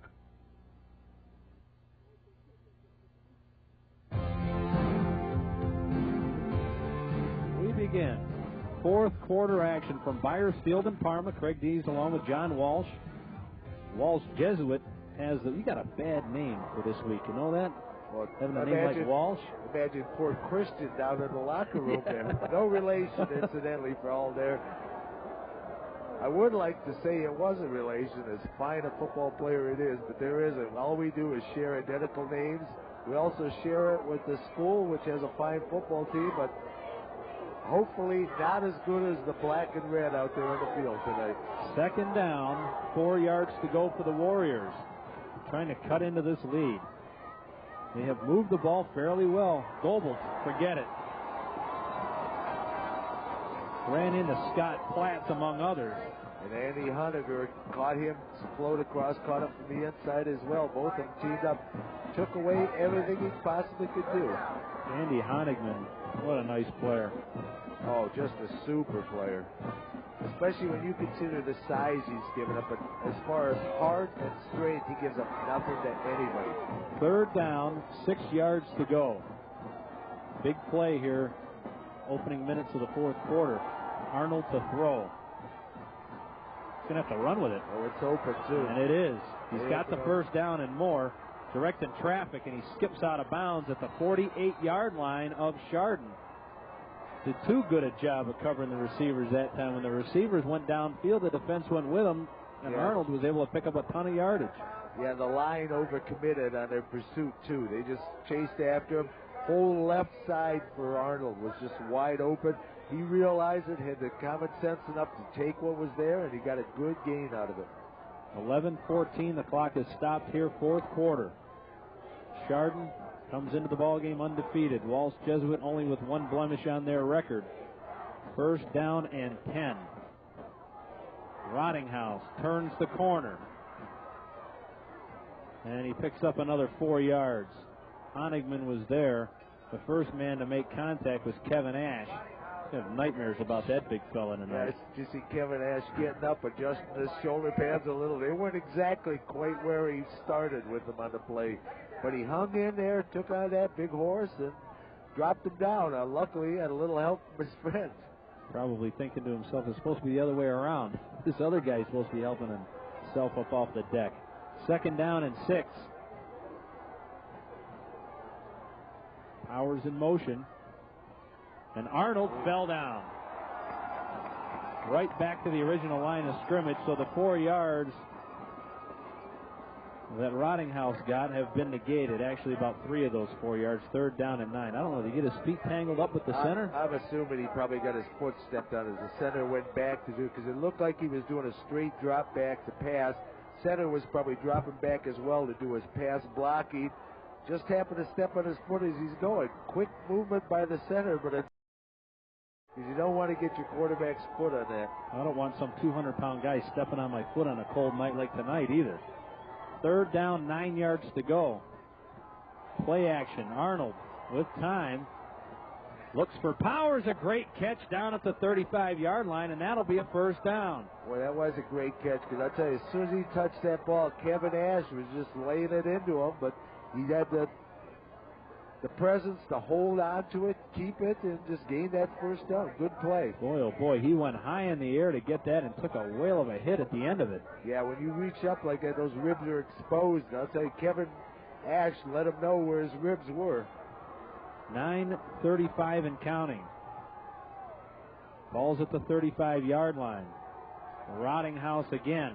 Honigman hanging on. Rottinghouse falls forward for 3. Also coming up to help out with Scott Frank. There's Big Andy. Nasty looking guy with that uniform on, isn't he? Oh, very. So pull the mouthpiece out to get some air, because I tell you, we're sitting here moving into the 4th quarter. Games are going. It's been a very emotional, hard-hitting, hard-pursuing type of ball game. And boy, you need some breath about this point as we climb under 10 minutes. 2nd down, 7 yards to go. Play action. Arnold with a pump fake, being chased and being dragged down.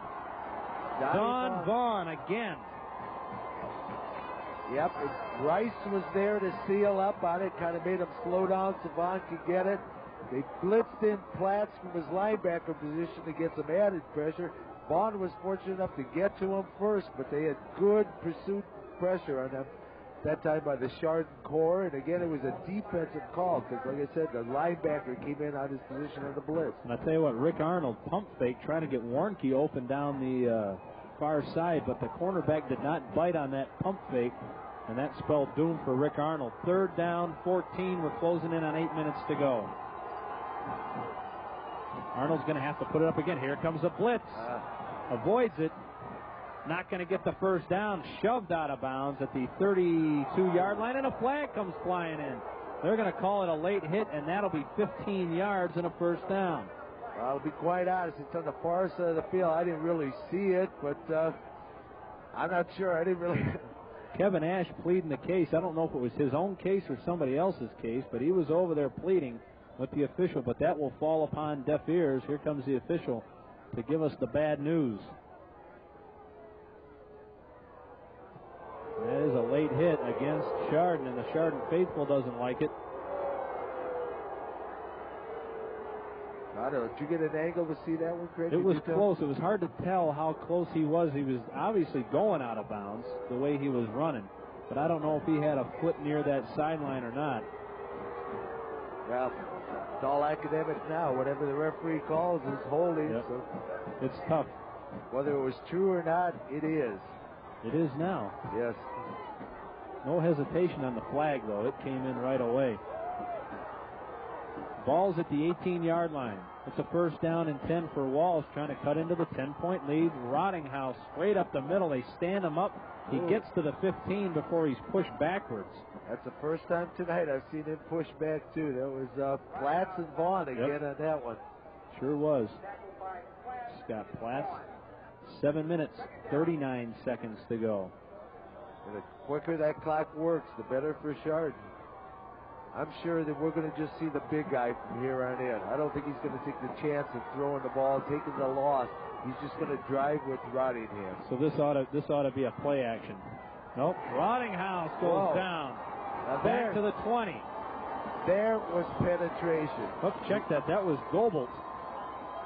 Yeah, but it didn't matter. They could have taken Rottinghouse on that. It was Vaughn, Walsh, and Eric Ash, I believe, coming in on that one. As soon as he touched the ball, they were just all over him. That's what you need. It doesn't matter if it's Rottinghouse or who it is.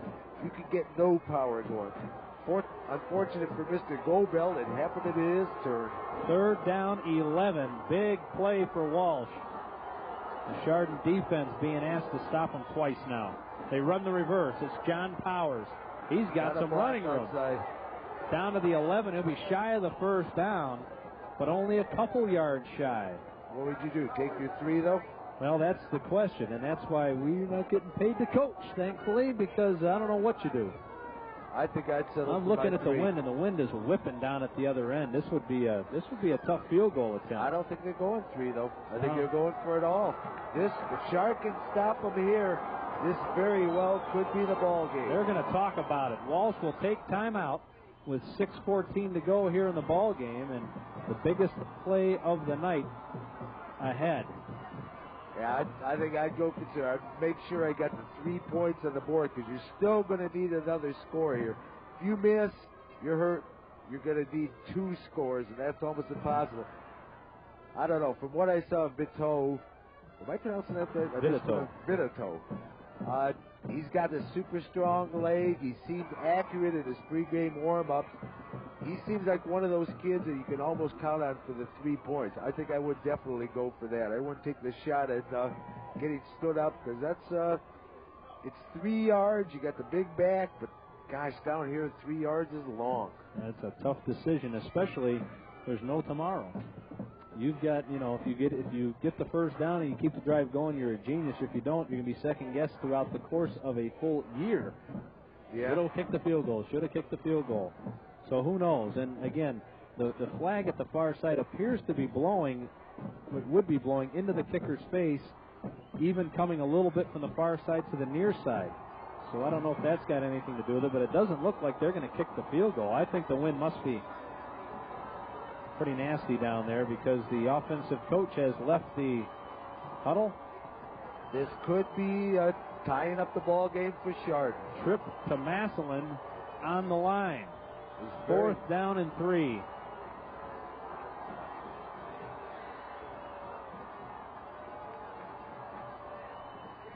They give it they keep it. Arnold being chased, tries to turn the corner. He's got an angle. And I don't know if he got it. Where do they spot it? They gave him a generous spot, and I think he's going to have the first down. I think you're right. I think they gave him a generous spot, and that will be a first down by about a half a yard. Looked like he had the angle at it, and then he got pounded. Yeah, I'd have to agree with your assessment of that one, Greg. I think it was a very generous spot. Because it looked like he was going to get the first down, and then that hit came along, and boy, it didn't look like he went much forward after that. No, straight sideways and out of bounds. A little bit right. Goal to go now for Walsh. The clock is stopped. 6:07 to go. Full house backfield now. Double tight end, no wideouts. Rottinghouse, power football across the 5 to the 2-yard line. Yeehaw. Yeah, this is, we're getting into the nail-biting stage here. Here, this Chardon brings in its goal line unit right now. We got a little more beef. We're going to put more guys up front here. Try to seal those gaps in there, shoot across. We'll have to see if Walsh goes to the air or if they just try to muscle it right up the gut. 2nd and goal. Rottinghouse, touchdown. 2 yards out. Yeah, that was just a little bit. They had it sealed up, but the hole opened up off to Rottinghouse's left. He had the presence to realize it, cut it, took it back in there, and it was just easy sailing into the end zone for Rottinghouse. Big extra point coming up. Dave Vitito will be asked to cut the lead to 3. The snap is a good one, no problem. The kick is up, and the kick is good. So with 5:31 to go, the lead has been cut to 17-14. Boy, oh boy, you got about 35 seconds to go get yourself something to drink and something to eat and settle down because we got a lot. You're not going to want to miss anything else coming up. Yeah, now it's back under the Chardon off. I'll tell you, if they can move that ball downfield, just methodically put it in the end zone, or at very worst, eat up a lot of time, this ball game belongs to them. Now it becomes a battle of field position, as you said, John. I think that's an excellent point. If you don't punch it in, eat up some of the clock and push Walsh, make them use the entire field for their drive to score. Yeah, just keep eating that clock. 2-3 timeouts minimum would help this team a whole bunch. See Marty McArt keeping his leg nice and warm there on the sideline. Chardon appears to have the good hands team. I tell you what, they do, and they must think a lot of Andy Honigman because he's the middleman. Everybody else has a 30 or less number on, so you know that they're all backs. And the good hands folks are on, just in case Walsh wants to play some games with an onside kick. Well, this is playoff time. There's no hiding stuff anymore. You come with whatever you feel you can win with. And it's a line drive kick. Bounces past Michael, picked up by Krebs, who's got it at the 10, and he's in big trouble. And gets out to the 15-yard line before he is covered by Kelly Swiney. And Chardon will have 85 yards ahead of them to try to extend this lead. I think it's 5:25 to go. Got to get the folks out here some lights for the scoreboard. It's either 5:25 or 6:25. We'll know in about 25 seconds. Yes. And counting. It's moving counting. Right down here. Scott Neal comes in. Imperative for Chardon to hang on to the football. They have done an excellent job of that throughout the playoffs, of not coughing the football up. Had one tonight, that's enough.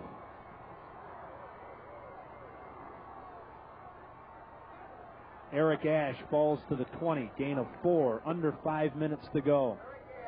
And Chardon, I've seen teams do this before. They'll have a man with a stopwatch on the sideline. As soon as the referee blows the whistle, they start the stopwatch and they keep that quarterback informed of exactly how much time is left. That's to right. Maximize that huddle clock to eat up as much time as possible. Walsh still has 2 timeouts left. 2nd down and 6. Ash again.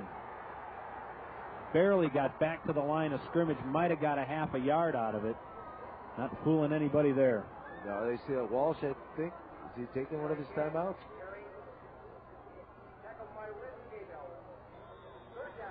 I believe they are. Walsh Jesuit takes timeout with 4:15 to go. That's their 2nd timeout. They've got 1 left. They're figuring stop them here on 3rd down. They've got to punt the ball. We'll get the ball back with 3-something to go. Yeah, I'm a little surprised that they took it, to be quite honest with you. I don't know, that might be just a hair premature to burn your 2nd timeout. I guess Walsh realizes the importance of this. They want that ball back, get it back into the hands of their offense here. The Chardon band. I don't know about you, John, but after watching the Chardon band on a night like tonight, I don't know if I'd want to stick anything metal up against my lips on a night like tonight in case you can't get it off. No, it might be rubber coated I'll tell you who what, knows what. Got to be something, but even hanging on to one of those things, as cold as it gets and you grab cold metal, gee whiz. Got to give those folks a lot of credit for out here supporting the Hilltoppers. Yeah, tonight's definitely a night to be a drum player, I think, rather than a tuba or a trumpet or any instrument you put up to your any brass instrument. Hey, who's got the worst job of all here, though? Not the people in the concession stand, but the people that sit outside the concession stand and take the money. They don't even get to be inside. They're outside in the elements with everybody else. Yeah, that is a weird system they have set up here. I noticed that as well. It is why, and that's a tough job. Or better yet, as I look across, how would you like to be the guy at the hand-dry car wash on a day like today? No thanks. 3rd down, 6 yards to go. Hey, we got a football game. We're trying to get to the state finals here. You're talking about a car wash. Ball's batted. Oh! Should have been picked off. Should have been picked off. Oh. Yeah, there was a case of too many Walsh guys, and they got in each other's way and nullified each other, which proved to be very fortunate for Chardon. Saw Chardon's playoff life flash before my eyes as that ball popped up in the air. Oh, my. The 2 headsets of the coaches below us came flying off, too. Oh, gee whiz. Well, now the pressure. I think this is the first punt for Chardon today. Is on Marcus Smith. Marcus going to stand at his 8-yard line. There is 4 minutes and 10 seconds to go. Walsh. They got the line stacked, too. They're coming. 10 of them. High snap. Smith pulls it down and gets it off. Line drive kick. John Powers at his 47. John Powers not going to get any farther than that. He will finally be brought down. He lost a couple yards on that return. The ball will be spotted just outside the 45, and that'll be a first down for Walsh. And once again, hand it to the Chardon defense, put it on their shoulders, and say, win this ball game. Yeah, and it is that time. We're down to exactly 4 minutes left on the clock. That's 4 minutes in the season for one of these two teams. Well, short of overtime, of course. There was that prediction made by a man before this ball game who's sitting right in front of us. It's possible if they can get down to field goal range. Rottinghouse got stuck behind the line of scrimmage and still picked up 3. Yeah, I guess they just decided to go back with him and just start eating up. Because, like I said, it is only 4 minutes, but 4 minutes is a long, long time. Keep giving it to the big guy. Maybe he can break one. Maybe even just do a play action off of him. We have to see what Walsh has in their bag of tricks. Because there's no next weekend to save it for if you don't use them now. Second down. Get the opportunity again. 2nd down and 7. Arnold rolls out. He's in trouble. Big time. Now he's got running room, and he will be dropped down. He fumbles the ball. Who's got it? Walsh will control it. It was fumbled out of bounds. And I tell you what, almost looked like he tossed that thing forward. That's exactly what it looked like to me. Push it out of bounds, get a couple extra 2-3 yards, get that first down, sticks moving. Is this what, I think over the first 3 weeks of doing this, I think people can honestly say we don't use a whole lot of cliches here. But when the cliche of this is what it's all about has got to be said, because this is what it's all about, folks. This is, I say it week in and week out. If you can find a better way of spending $5, tell me, because I don't know of any. If you're sitting in the stands or you are watching this game live at Byers Field along with us, tell me how you can, $5, maybe throw in a little heat. Yeah. I'll tell you, high school football is one of the best levels going, because these kids just play for the love of the game. 3 minutes and 2 seconds to go. Walsh with another first down. That is a lateral. Fly ball to center. O'Neill's pass is picked off. Big play. Big Kevin. Is that Kevin? Yes, it is. That's apropos right there. There's the guy that's got all the INTs on the year. Well, I'll tell you, that's 9. That's 9 on the season. That's a career for some players. He's just incredible. I tell you, we called it out as being a lateral and kind of figured the double pass, and I'll tell you what, Joe O'Neill threw a fly ball to center field. Let's watch that thing again. Yeah, again, like we were saying earlier, too, it's time to just don't save anything you got, because there may not be a next week for you. There was nothing on that football. That one, the clock's running, 2:45 left in this season for one of these teams, it's looking like. Michael cuts up the middle, hangs onto the ball to the 24-yard line. Walsh with only 1 timeout left now. 2.5 minutes till Massillon. Like you said, Craig, the important thing is not Tim Michael carries the ball. Tim Michael hangs on to the ball. This is important. Walsh has reached that stage. 1 timeout, 2:20 left. They're going to start to try to strip. This is where you can gain some appreciable yardage. They're not trying to tackle as much as they are trying to get. Their backs to the wall real heavy right now. They hand the ball to Eric Ash. And Eric's got the first down. Huge play, huge play. I'll tell you, we got the Chardon coaches in the booth just down from us. Huge play from them. They're banging on the wall. They're getting into this real excited here. Coach Bill Overton over here is just frothing at the mouth, but it's enthusiasm. It's into it. He's looking at going to state, and I'll tell you, Chardon is under 2 minutes away from making their first state playoff appearance. Unbelievable. First down and 10. Boy, they tighten up the formation now. Eric Ash right back to the line of scrimmage, maybe a yard on the play. But that's not the important part. Again, the important part is he's hanging on to the football. This is as close in all the years I've been doing football, about 8 of them, to being able to kind of sort of root for a team, because usually you're trying to be impartial right. every week because you never know where you're going. But this has been we kind play of fun. in Chardon only, so we can be totally one-sided, show our favoritism here.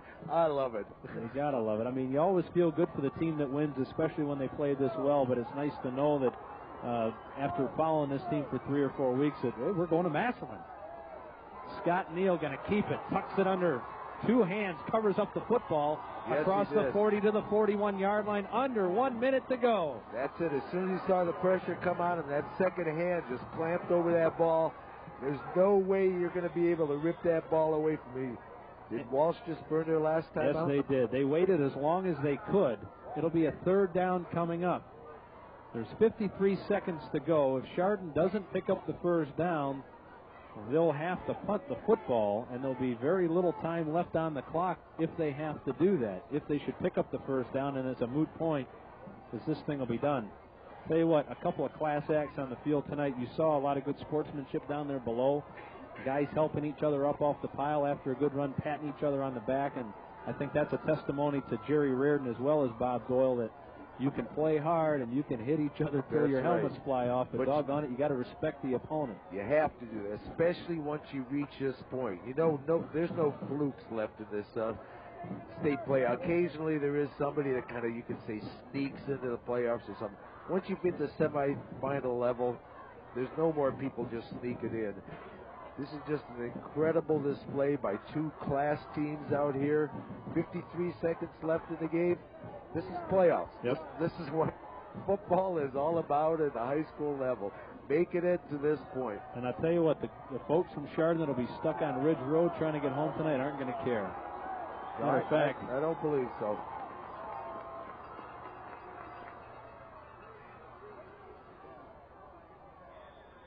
and another lunge forward by the Hilltoppers. The clock continues to move with 41 seconds to go. The referee spots the football right now at 37 seconds. There should be about 12 or 15 seconds on the clock. Don't be surprised if Chardon lets it run down and takes a timeout with a second to go on the huddle clock to use up as much time as possible. Or even lets it run. The penalty isn't going to push him back that much. They might just eat every possible second they can. Take the delay of game penalty. And I tell you what they may do. They may get the snap back to the punter, and he may take off to the end zone and run around for 10 seconds. Grab a safety? And grab a safety. You got nothing to lose as long as you don't cough it up. There's 12 seconds to go. That's very possible. That's a possibility. And that's not the dumbest thing I've ever said. Because you've got 12 seconds. You're 15 yards behind everybody for starters. You got a good lead on them. Yep. You can go run around in the end zone and then squirt out the back, win at 17-16. Point spread don't matter. You want to make sure you are in the end zone, though. Right. If you don't want to get tacked, well, of course, they don't have the timeout. Right. I don't know if it would be possible. Definitely not out of bounds. So let's see what's going to happen here. Fourth down. Punting situation. Walsh is stacked at the line. They get the one man deep, but everybody else is coming. Marcus Smith, he will punt the football. He shanked it.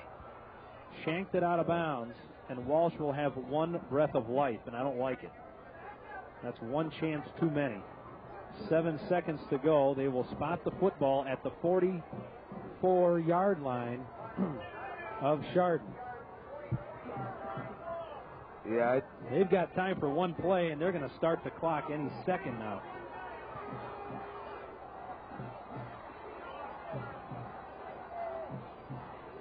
Referees are counting. Everybody said, okay, let's go.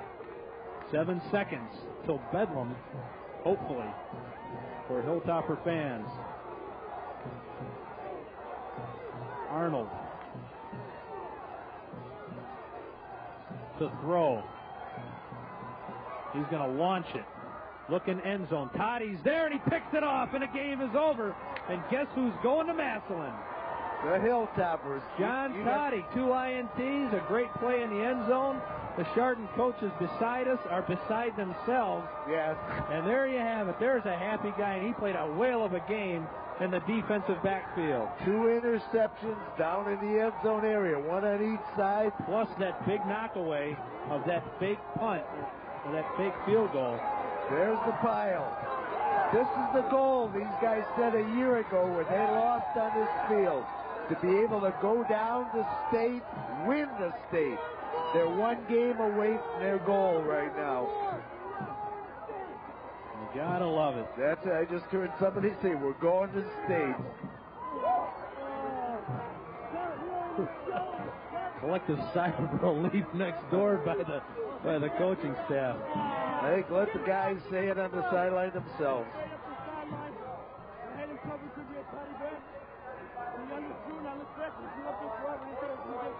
There are the Warriors. Warriors, After this incredible ball game. season. Absolutely incredible.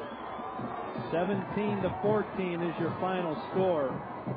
A couple of class acts out on the field right now exchanging pleasantries after what was just a remarkable football game. It's exactly what you expect out of a state semifinal. Nobody here was disappointed in the action that they saw. No, Sportsmanship that they saw as well. But one team's got to come out of this a loser. That's the way it's set up. Thankfully for the Chardon Hilltopper fans, their ball club gets one more week, and congratulations to that guy. There's a happy thumbs up for Bob Doyle. Guy who lives and breathes football.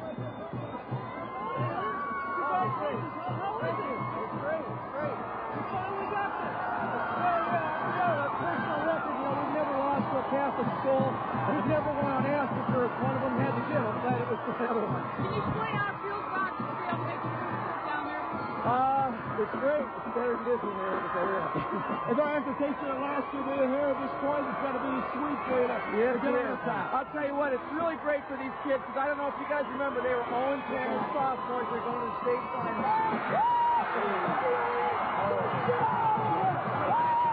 He doesn't care. He doesn't care. It's a good way to have a heart attack, too. Yeah, it's freezing cold, but I'll tell you, that man is very warm. Congratulations, Bob Doyle. Congratulations, Hilltoppers. That was great. You deserve it, guys.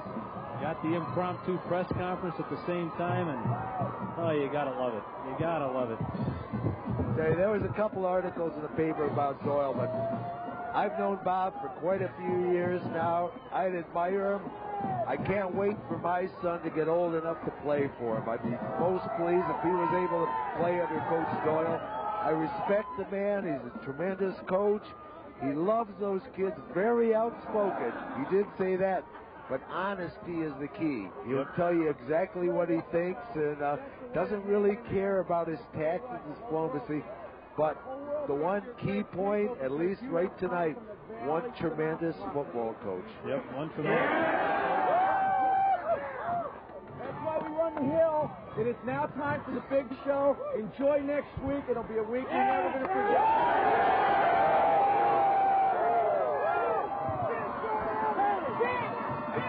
You heard Bob Doyle telling the guys that that's why we run the hill.